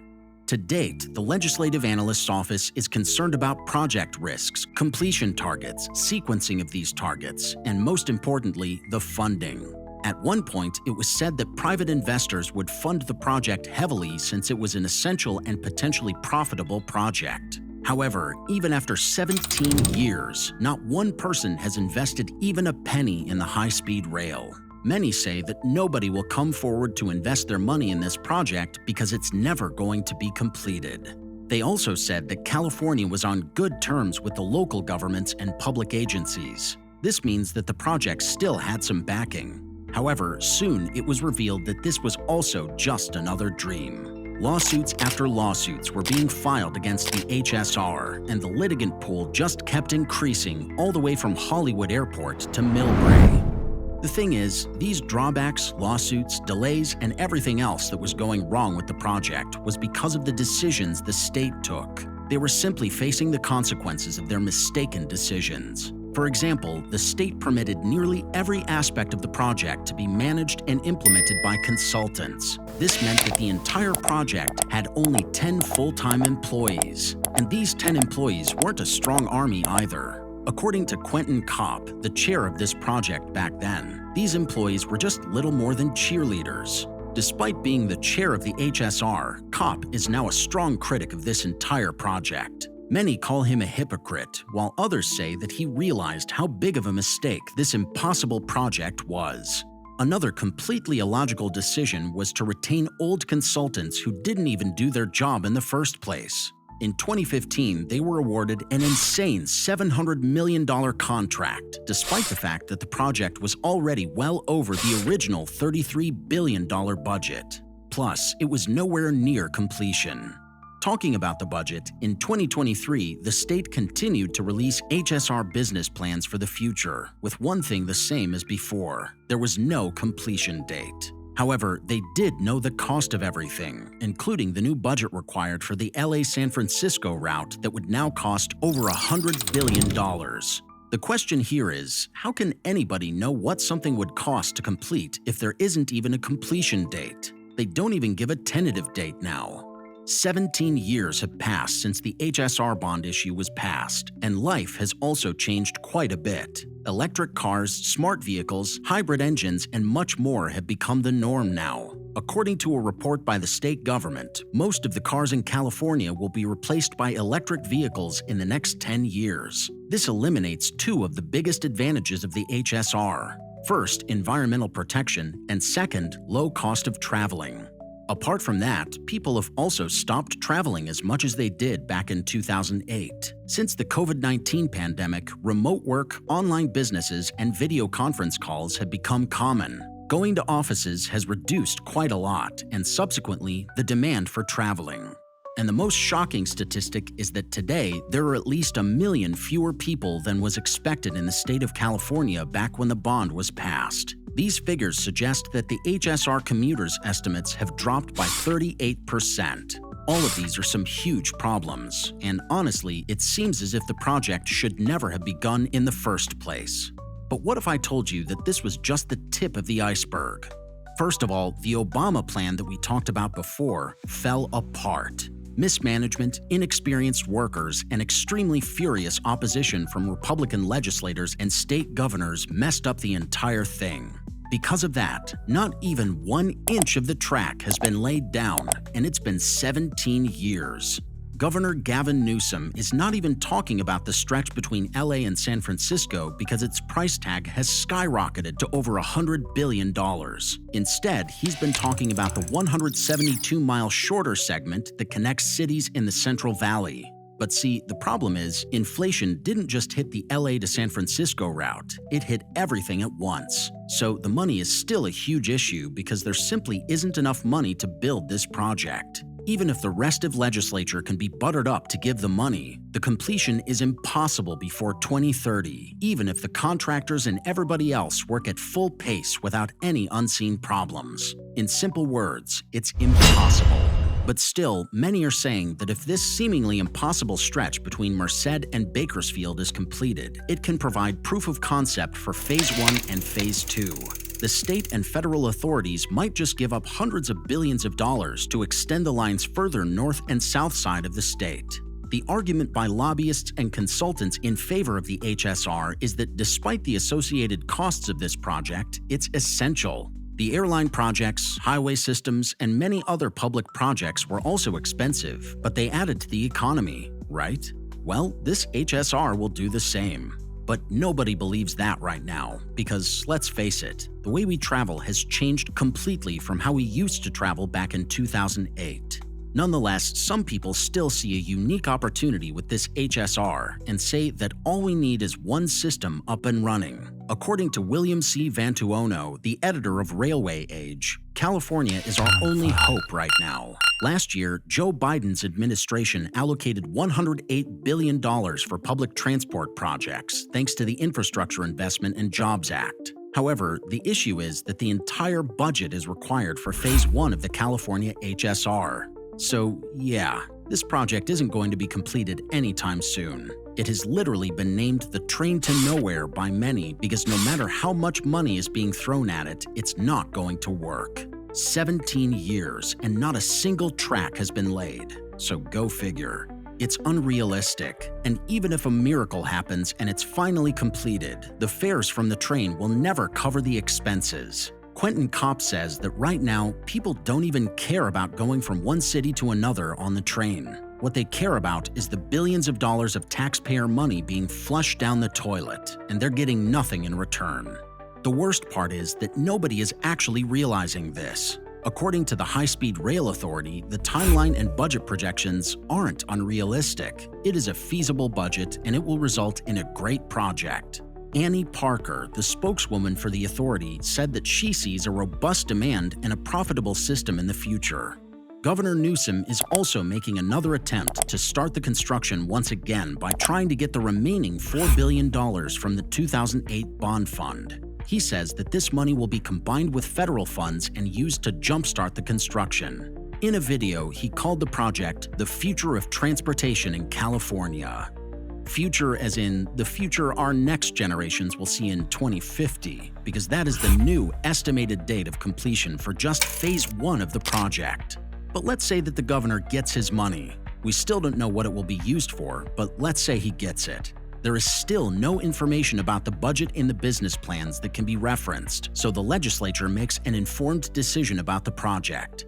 Despite that, they have shown a particular reluctance to electrify the line from Merced to Bakersfield. If that decision sticks, the line would be reduced, even if it's temporarily, and the promised speeds of 220 miles per hour won't be delivered.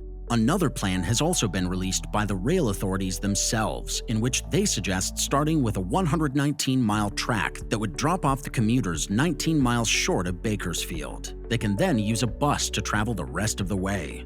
What's the point of billions of dollars being spent on the train then?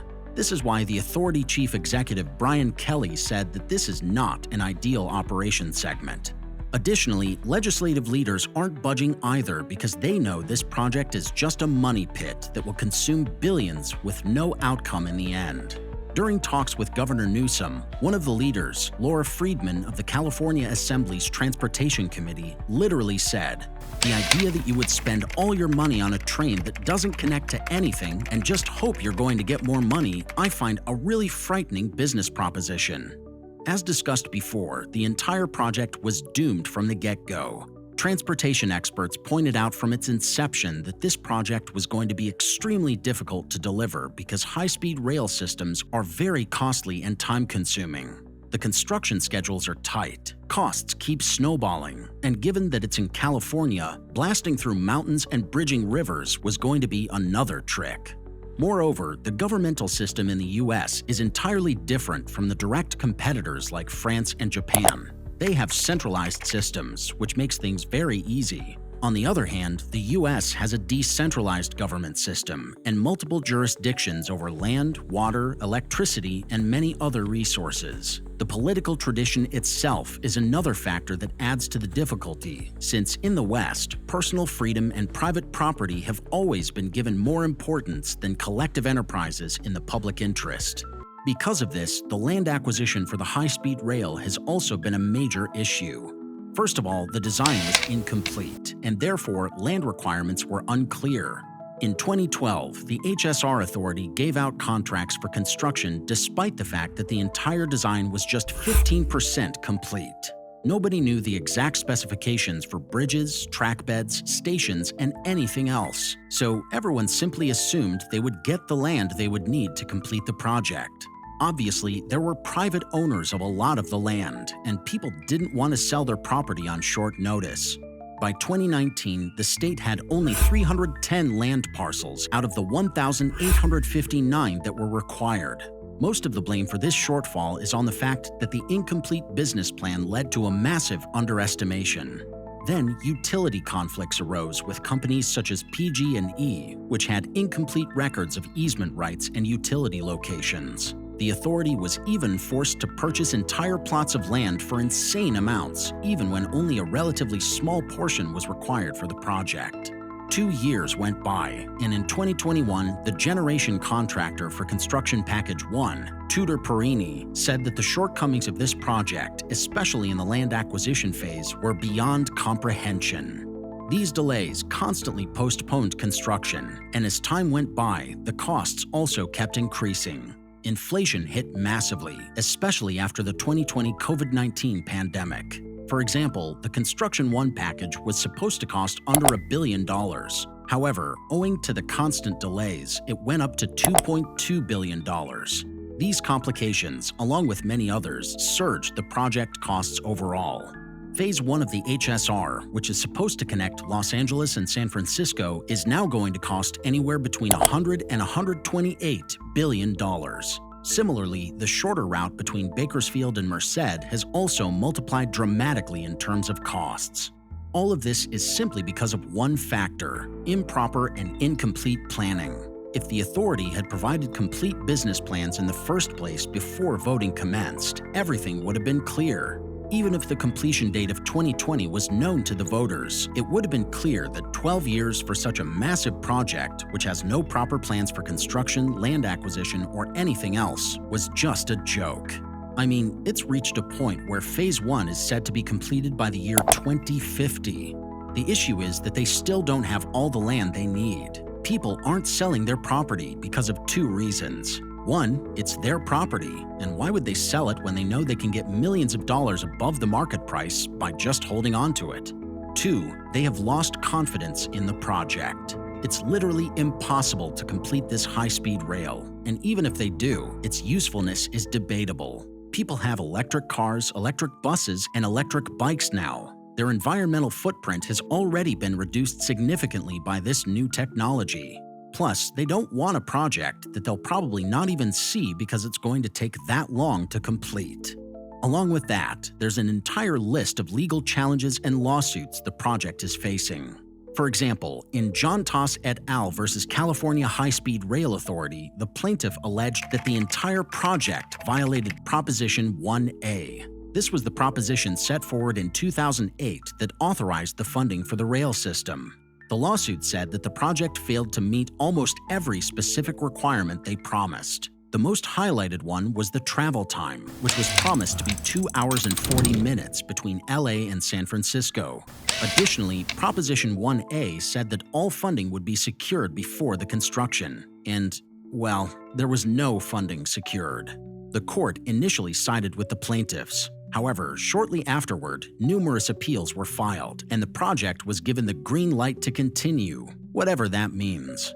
In another lawsuit, the California Environmental Quality Act was argued, and it was alleged that the project did not comply with its requirements. Various cities that were to be covered, businesses that were to be used, and several other organizations did not comply with CEQA standards. Following this lawsuit, in 2014, the HSR authority filed for a federal preemption to bypass the CEQA requirements. The Surface Transportation Board then gave a ruling that federal regulations could preempt environmental laws. Thankfully, in 2017, the California Supreme Court stepped in and said that the Surface Transportation Board was mistaken. Federal regulations cannot preempt state environmental laws, and therefore the project wasn't exempt from proving that they complied with CEQA standards. To date, this lawsuit is ongoing with no clear end. Similarly, property owners and the local governments, especially in Kings County, took the HSR authority to court because they disagreed with the rail's proposed routes. These tracks were supposed to go through various jurisdictions and take over miles of private land. However, the most significant concerns that were put forward in these suits were regarding environmental impact, the compensation for affected properties, and land use. Obviously, people who were giving away their properties for the project wanted to be compensated adequately, and given the budget constraints of the project, they probably weren't getting enough money for their land. Some cases did settle, but others continue to this day, and that's constantly adding to the delays. Lastly, federal and state funding is also a huge issue. The project is literally consuming billions with no end. State and federal officials are scrutinizing the entire project because taxpayers' money is being used, but nothing is coming out of it. In May 2024, congressional GOP transportation leaders looked into the project's financial management, and, well, they found nothing. Budgets were overrun, and there was no consistent and reliable funding source. All the money was being poured into something, but nobody knew what it was. This led to long debates about imposing conditions on any additional federal funds, so the money being spent is accounted for. This is the reason why the governor has not been able to get any money from the legislatures, because they want to know what it will be used for. As things stand right now, it's clear that a lot of things need to be clarified and changed before any money is handed over in the name of this high-speed rail. Billions of dollars have already been spent, and nobody can even point out where the project construction is set to begin. Voters have started to call this a massive scam that has made the authoritarians richer and the state poorer. Taxpayers have been waiting for almost 2 decades now, and all they're being told is to wait for another 2.5 decades. This has led to people thinking that the state can't handle large-scale infrastructure projects. They've paid a lot of taxes, so they have a huge stake in the project. After all, it is for the public, right? Moreover, Republican and Democrat politicians also have opposing views on the project's viability. This means that their supporters also share the same views, which is another debate. Kevin McCarthy, a congressman who has openly opposed the federal funding for this project, has said that it's simply not feasible. He suggested that it's better to spend this money on other pressing matters, such as clean water projects in the Central Valley. Public security is also on the list of things that are being supported more than this rail. Noise pollution, air quality degradation, and disruptions to miles and miles of agricultural land also pose a huge risk, at least in the views of environment protection activists. I mean, the list goes on and on. It's a massive project that has been dubbed as a failure simply because it is a huge failure. The public sentiment is wholly against this rail right now, and questions about its efficacy and whether it's even sensible to continue the high-speed rail project are continuously popping up. Unfortunately, the pattern that has been seen in the last 17 years proves that nobody is willing to answer these questions. The HSR Authority and politicians in support of it just want more funding for this project so they can make it work, no matter what the cost. The problem is, there is no money to be spent on this. The state of California and the federal government simply cannot pump out another $100 billion just so we can see a train that will take 25 years to run and will take us from LA to San Francisco quickly.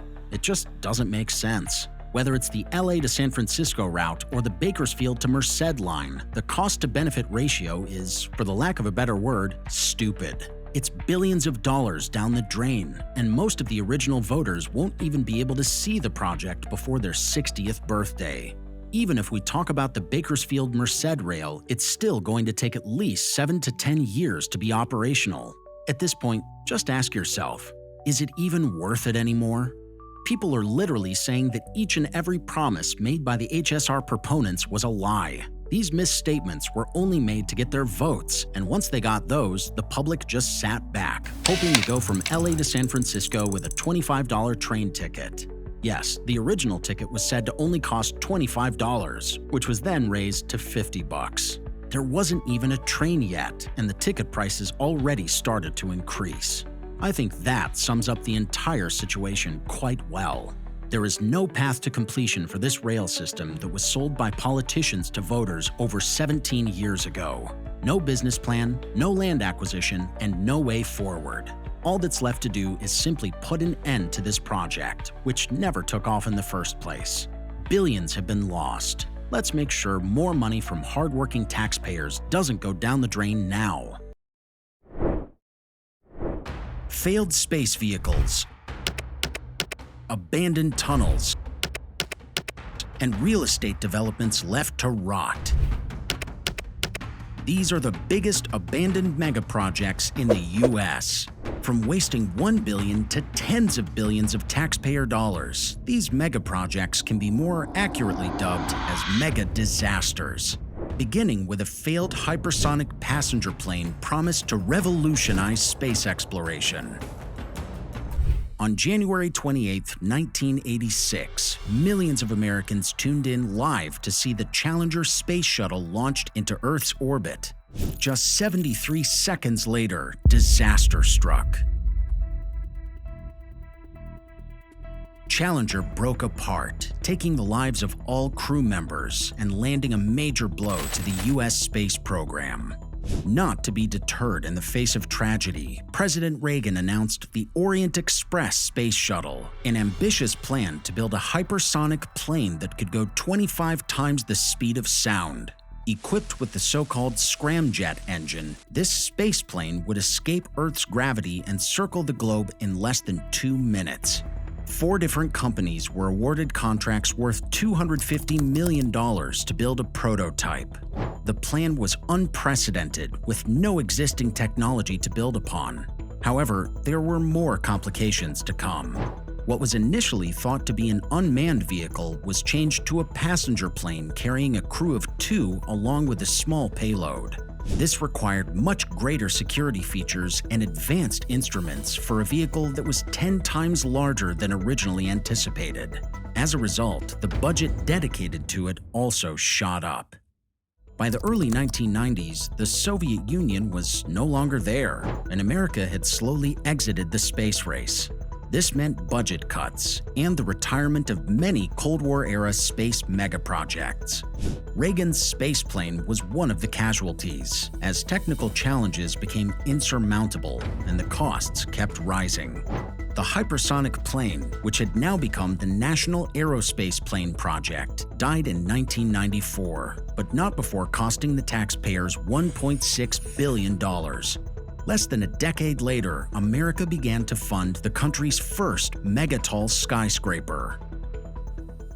Plans for the Chicago Spire were revealed in 2005 when Christopher T. Carley, CEO of Fordham development firm, hired famous Spanish architect Santiago Calatrava to design it. Rising at the bank of the Chicago River, the spire was a slender glass and steel tower with a proposed height of 610 meters, making it the tallest skyscraper in North America. The initial estimated cost of the project was close to $1 billion. However, Fordham Development failed to secure the necessary funds and sold the land to Garrett Kelleher of Shelbourne Development. Kelleher had a $1 billion portfolio and the U.S. property market in sight. He kept the Chicago Spire dream alive and gave Calatrava the go-ahead with financing from the Anglo-Irish Bank. Construction on the spire began in 2007, and the slender building's 76-foot-deep foundation started taking shape. In the meantime, Kelleher went on a marketing drive across the world to sell the biggest real estate project in Chicago's history. There was huge interest in the building, and by mid-2008, almost 1/3 of the spire's planned residential units were pledged to interested parties. This included the building's $40 million penthouse and condos going for $1 million each. But just as the project was showing signs of becoming a massive success, the American economy was brought down by the 2008 financial crisis. Shelbourne Development and its major financial backer, the Anglo-Irish Bank, were struggling and pulled the plug on investment in Chicago Spire. With cash drying up, there was no further progress beyond the building's foundation. Construction came to a complete halt by the end of 2008. At the time of stopping, the building's foundations had left a giant crater where America's tallest building was supposed to be. Shelbourne and Kelleher were soon subjected to over $100 million of lawsuits, including one from chief architect Santiago Calatrava, who was owed $11 million. Shelbourne filed for bankruptcy in 2013, killing the Chicago Spire dream. For years, the construction site of one of the most ambitious megaprojects in American history was left with a gaping hole in the ground, reminding everyone of the colossal failure.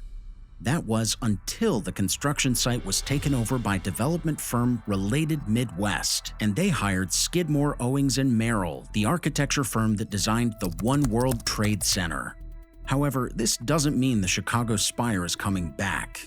Instead, it will be replaced by two new skyscrapers with more modest heights of 266 and 233 meters. The first goal for the new partners was to fill the hole left behind by the Chicago Spire, and they started doing that in 2021, using hundreds of tons of concrete and steel reinforcements. And 4 years later, the new construction has started taking shape and has even reached a third of the final expected height. While the Chicago Spire site did not go to complete waste, the same cannot be said about the San Francisco shipyard development, which was supposed to be the biggest redevelopment project in San Francisco's history. The former naval yard located at Hunters Point was once the site of the largest U.S. facility for nuclear research. This was the location from where components of the atomic bomb Little Boy were loaded onto a heavy cruiser in 1945. After the end of the Cold War, the shipyard was considered surplus to requirements, and the U.S. Navy decided to transform it into a residential development. The plan was to purge Hunters Point of its nuclear waste and build over 12,000 housing units, parks, and offices on it. In 2006, a company named Tetra Tech was awarded a cleanup contract worth $250 million. Tetra Tech cleared most of the land by 2012, at which point two different contractors started building homes on the clean land. However, while the construction continued, Tetra Tech found itself at the center of allegations related to cleanup fraud. Multiple whistleblowers who had previously worked with Tetra Tech came forward with evidence that the company had committed cleanup fraud. They had replaced hundreds of contaminated soil samples with clean ones to speed up the construction process. Tetra Tech blamed the fatal lapse on individual employees and agreed to a revised plan to get rid of the contamination. Construction continued, and by 2016, more than 200 homes had been transferred to residents who started to move in. But it wasn't long before the cleanup process came under further scrutiny. An independent review of Tetra Tech's data showed that the scale of fake testing was much greater than previously thought. In fact, almost half of the claimed cleanup work never happened. This proved to be the final straw for the ambitious development, which was immediately put on hold. More than $1 billion had already been spent on the project at this point, but the even bigger issue was the blatant disregard of public health. More than 300 units had already been transferred to buyers for $1 million each, despite a disastrous cleanup effort. It was later found that Tetra Tech wasn't the only one at fault. A 2018 review by the EPA found that the Navy had also understated the enormity of the contamination. Predictably enough, dozens of lawsuits followed. The homeowners collectively sued the developers, who then shifted blame to the U.S. Navy and even took the EPA to court, citing a lack of evidence. These lawsuits totaled up to $30 billion. However, in the last 5 years, only a few $1 million have been paid to the victims, with the prosecutors failing to settle on an acceptable number. Developers claim that the shipyard project can still become a reality as a new cleanup effort is underway. However, it may not be that straightforward because the contamination issue has become even bigger than in the past. That's according to a San Francisco grand jury finding of 2022 that labeled the previous cleanups useless. That's because the rising groundwater over the last decade has almost certainly given new life to previously dormant radioactive contaminants. This means that the whole thing might have to be built from scratch and may need tens of billions of dollars. Till then, the project's future remains up in smoke, and it is more than likely that the megaproject may soon be deemed unfeasible with billions going to waste. But these wasted billions still don't come close to an abandoned megaproject that was planned to stamp American authority in the field of science. In 2008, the European Organization for Nuclear Research, better known as CERN, commissioned something called the Large Hadron Collider, the most powerful particle accelerator in the world. The Large Hadron Collider has since helped scientists discover the Higgs particle almost 50 years after it was first proposed. This is a tremendous discovery because the Higgs particle, which the scientific community also refers to as the God particle, explains why certain particles have mass.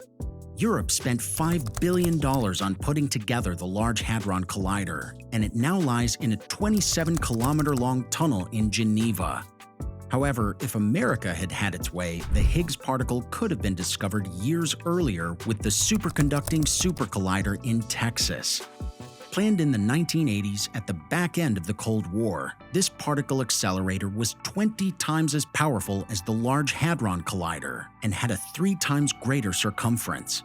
President Ronald Reagan approved the Superconducting Super Collider in 1987 for a site in Waxahachie, Texas. Design calculations for the SSC had been going on since 1983, and it was supposed to start operating by 1992. Construction of a 54-mile circular tunnel system started in the town of Waxahachie, Texas. However, things did not go according to the script from that point on. The magnitude of the project made it impossible to stay within the allocated budget of $4.4 billion, which the critics had already deemed high. The project also did not get any favors in Congress from representatives of different states who wanted funds for their own constituencies. There was no support from the American scientific community either, as they thought that the funds would be better spent on basic research in other areas that were underfunded compared to high-energy physics. By 1992, the government had already spent $2 billion on the project, and the estimated costs had ballooned up to nearly $10 billion. NASA was also working on launching the International Space Station at the time and needed as much funding as they could get. Another inquiry into the initiative also revealed misappropriation of funds and questionable spending on parties and dinners. A later review found that building the Superconducting Super Collider would now cost upwards of $11 billion. With billions in cost overruns and other massive megaprojects in the pipeline, Congress finally rejected funding for SSC in October 1993. A 15-mile tunnel had already been dug at this point, which was then filled with water to preserve it. The Large Hadron Collider, meanwhile, is now on its third 4-year mission, with European scientists confident of revealing more mysteries of the universe, as America wonders what might have been. The SSC was a massive waste, but not as massive as Nevada's disastrous plans for a nuclear waste facility. The Yucca Mountain Nuclear Waste Repository was planned to save Americans from arguably the deadliest threat to civilization. While we do hear a lot about the threat of climate change, nuclear waste is a topic that often goes unnoticed. America tried to change that in the 1980s. That was also a decade where nuclear paranoia was at its peak, and common life was often hampered by the threat of a nuclear exchange. In that backdrop, the scientific community started exploring a solution to dispose of nuclear waste safely underground. After studying multiple sites, the government chose Yucca Mountain as its designated waste disposal site in 1987. That's because Yucca Mountain is composed of a thick layer of volcanic ash, which would serve as a natural barrier preventing leakage or mixing of groundwater with nuclear waste. The site is also close to the U.S.'s most used nuclear testing site, but still isolated, with the nearest population center being more than 100 miles away. So the plans were set in motion to build a tunnel complex 300 meters under Yucca Mountain that would hold the nuclear waste from testing sites across the country. On paper, this looked like a brilliant idea. However, it was immediately met with strong opposition, particularly from the Nevada legislature. The residents feared stigmatization due to the risk of radioactive exposure and raised concerns about the impact on tourism. Further surveys of the Yucca Mountain also found some holes in the official narrative. One of the problems brought up was the wet tuff that could promote a swift erosion of the mountain, causing leakage. The residents were also concerned about the safety of transporting massive amounts of nuclear waste from thousands of miles away. It looked as if Nevada was chosen as a dumping site for America's deadly nuclear waste. In the aftermath of the project's approval in 2002, Nevadans popularized the term NIMBY, or Not in My Backyard, as a method of opposition which ultimately proved successful. After years of massive funding and massive opposition, the project was finally deemed unworkable in 2009 under President Barack Obama. All funding was immediately stopped, and the subsequent administrations have not found the political will or the money to resume it. After 4 decades of planning and $17 billion wasted, it seems like the Yucca Mountain Repository is shut down for good, making it the most expensive abandoned megaproject in the country's history. These abandoned megaprojects prove that vision alone cannot guarantee success. Completing multi-billion-dollar megaprojects requires crossing complex technical barriers, tackling economic and political shifts, and an insane power of will. But what do you think of America's biggest abandoned megaprojects? Comment your thoughts and keep following SIGNUM for the stories of the most insane megabuilds from around the world.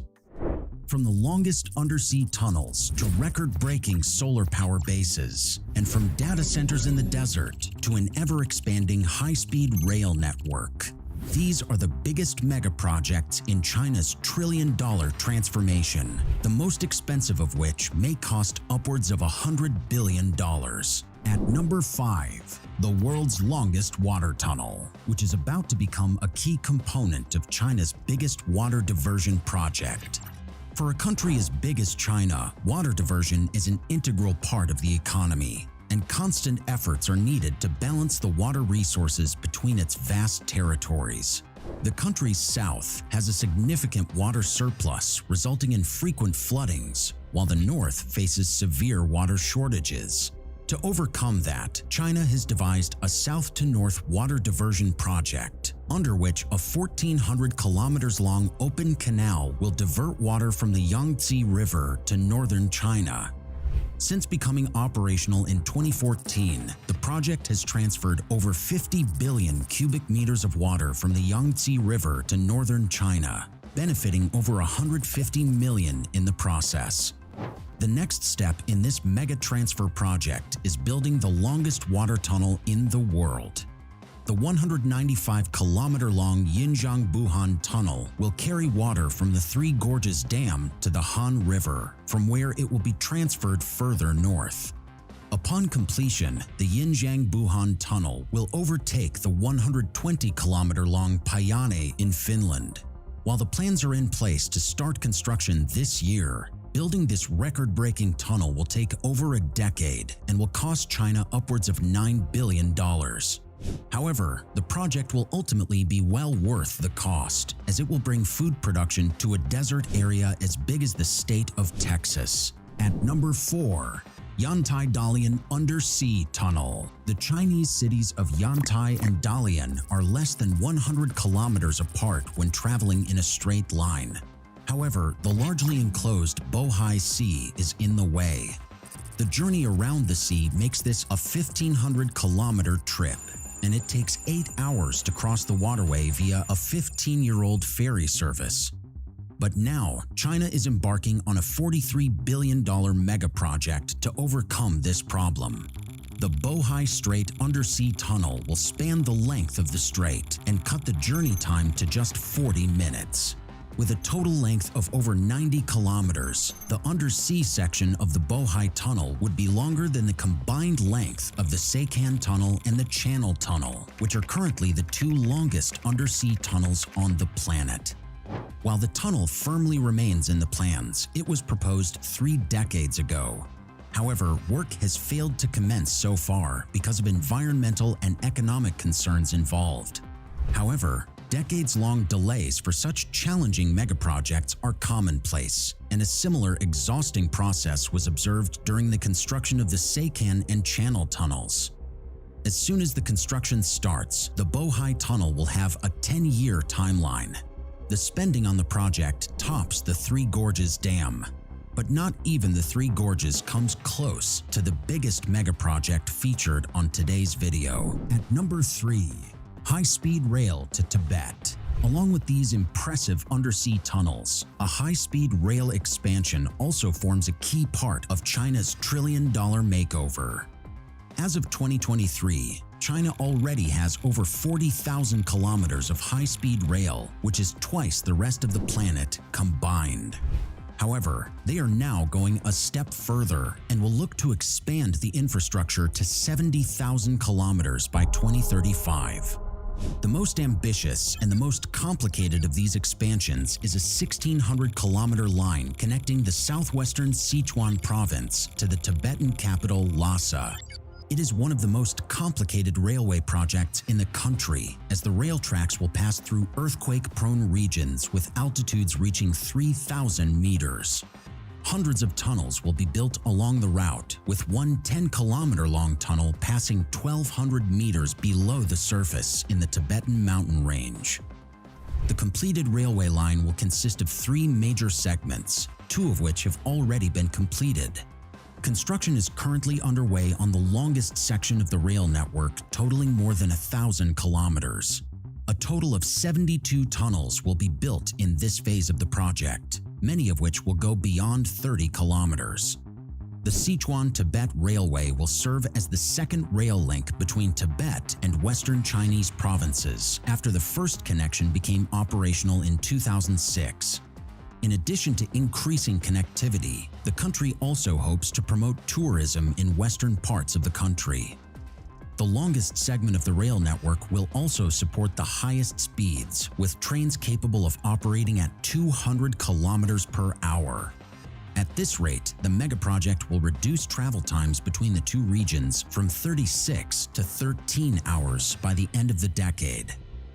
This railway link to Tibet will cost $50 billion, still half of the budget for China's biggest megaproject. At number 2, $65 billion data centers. China's East Data West computing plan involves building huge data centers in far-off western provinces for internet companies based in the East. The project also carries criticism from certain quarters over its utility, as telecom companies would rather process data closer to home. The government, on the other hand, sees this as an opportunity to redistribute the perks of China's growth in the telecom sector. China has digitized at a much quicker pace than the rest of the world, which means that its carbon footprint is also increasing with every new data cluster. Therefore, moving west to cooler climates is also a necessity for Beijing. The abundance of renewable energy will also come in handy, while a remote setting will also insulate China's domestic market from external shocks. The project will set up 8 computing hubs and data center clusters as China aims to build an integrated data center system by 2025. Building these clusters won't come cheap, as they will cost more than $65 billion a year, a 3-fold increase from just a year ago. This greatly expensive megaproject is seen as China's way of preemptively tackling future data storage demands of a thriving tech industry. The country's big data and analytics industry will grow to $25 billion in 2025, and the data center project is an effort to be ready. However, some experts have expressed concerns about creating an oversupply and hurting investors and the local economies in the end. And at number 1, the $100 billion renewable energy in North China. China's transformation will be complete with the most ambitious push towards renewable energy ever.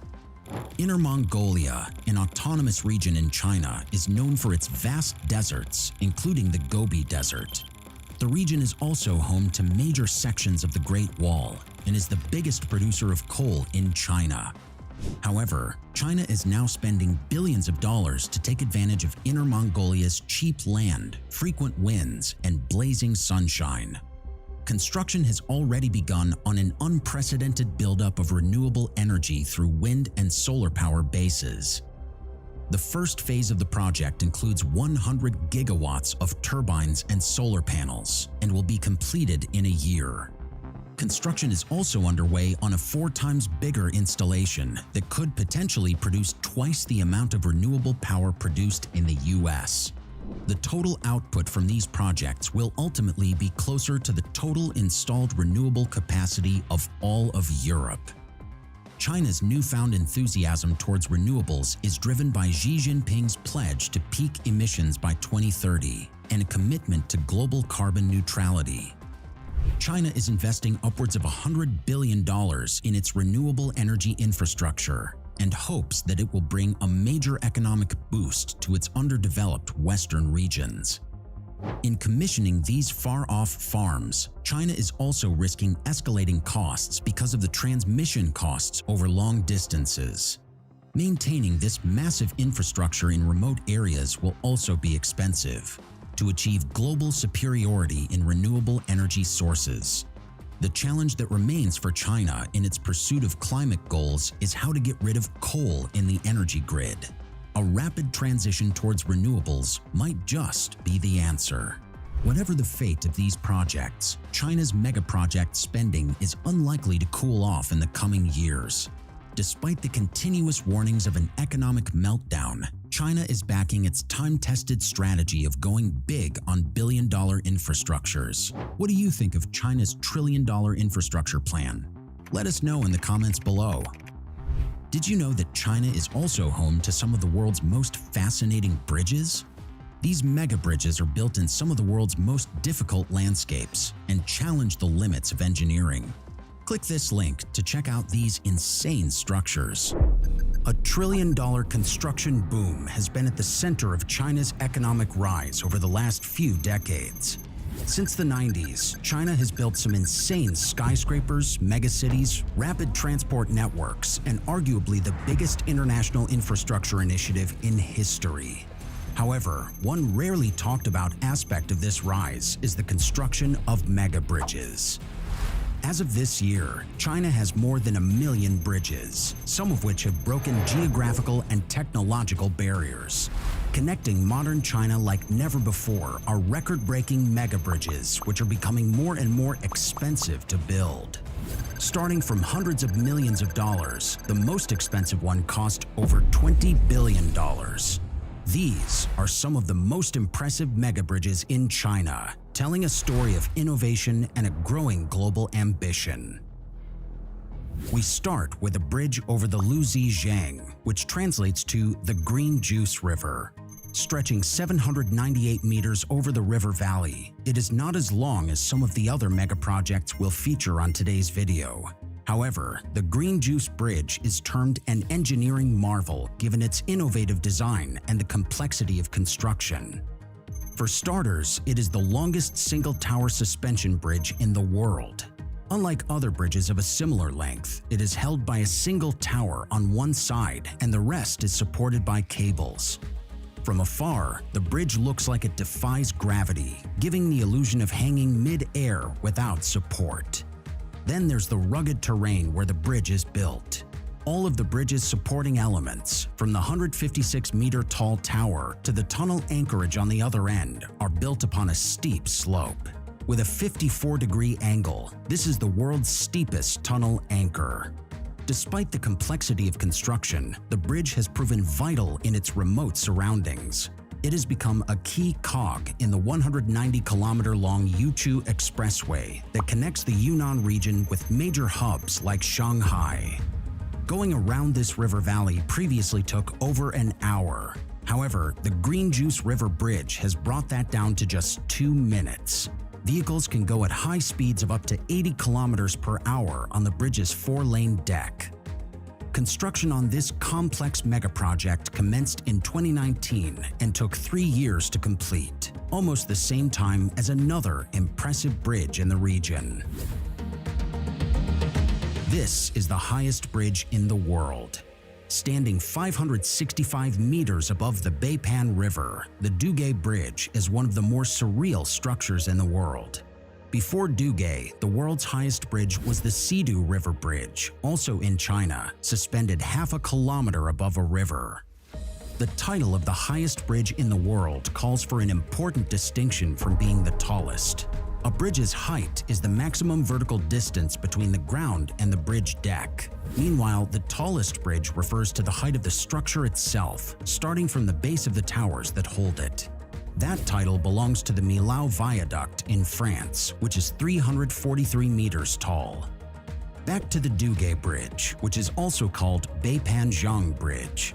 It runs for 1.3 kilometers on the confluence of Guizhou and Yunnan provinces, reducing the travel time between the two cities from 5 hours to just 2 hours. The bridge has a curved design, which, along with its incredible height, was forced by the extreme geography of the region. Designers had to elevate the bridge's height again and again to avoid cracks in the mountains surrounding the valley. Strong winds blowing through the canyon presented further construction challenges. The design also had to account for the region's high seismic activity. More than 1,000 engineers and technicians worked with motion sensors and advanced monitoring systems to ensure the safety of the bridge. Construction workers used aerospace-level materials to ensure that the bridge withstands all weather conditions and natural disasters. The terrain was previously inaccessible to cars, but motorists can now enjoy one of the most scenic routes in the world. Construction of the Dugay Bridge required $147 million, much less than the insane mega still to come. At number 3 is yet another mega bridge that was hampered by extreme geography. The 2-kilometer-long Qishui River Bridge connects Sichuan and Guizhou provinces at an elevation of about 350 meters at its highest point. It is another mountainous region serving up the harshest conditions for construction. However, the biggest construction challenges came in the form of reduced accessibility to the construction site. A cliff on the Sichuan side meant that most of the heavy equipment required for conventional bridge construction could not be moved to the site. As an alternative, the engineers decided to build the deck off-site and then deliver it in 3 segments to the gorge. A system of 158 cables was implemented to support the deck, whose proper placement was ensured using 3D visualizations. The 3 truss segments measured 1,200 meters, 325 meters, and 205 meters in length, forcing the use of further advanced technologies to keep the workers safe. Using these technologies helped the planners with the efficiency of the project. It helped reduce the bridge tower foundation footprint by 1/3, while also resolving 114 clashes before construction began. All innovations combined helped save 19 months of construction time. The bridge was opened for traffic ahead of schedule in 2019. Despite significant cost savings, building the bridge wasn't cheap, as the budget for this super project topped $250 million.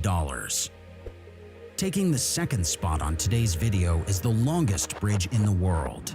The 165 kilometers long Danyang-Kunshan Grand Bridge takes bridge building to a whole new level. Most of this bridge is in fact an elevated railway line that runs between Shanghai and Nanjing in East China's Jiangsu province. A 9-kilometer section of the bridge runs above the Yangcheng Lake, where 2,000 pillars and steel cables were used to support it. What makes this bridge special is just the insane size of it, with the elevation never dropping below 30 meters. The structure is designed to withstand all sorts of troubles, ranging from extreme weather conditions to earthquakes and even a hit from naval vessels weighing up to 300,000 tons. Despite its sheer size, the bridge was completed within the strict 4-year construction timeline. This was made possible with a manpower reaching over 10,000 workers. Building such a mammoth structure required a major investment. However, that's not something that has deterred China from completing some of the most ambitious megaprojects the world has ever seen. This was no different, as the Danyang-Kunshan Grand Bridge piled up a construction bill of $8.5 billion, or $51 million for each kilometer. But this is not even half of what China spent on the final megabridge on our list.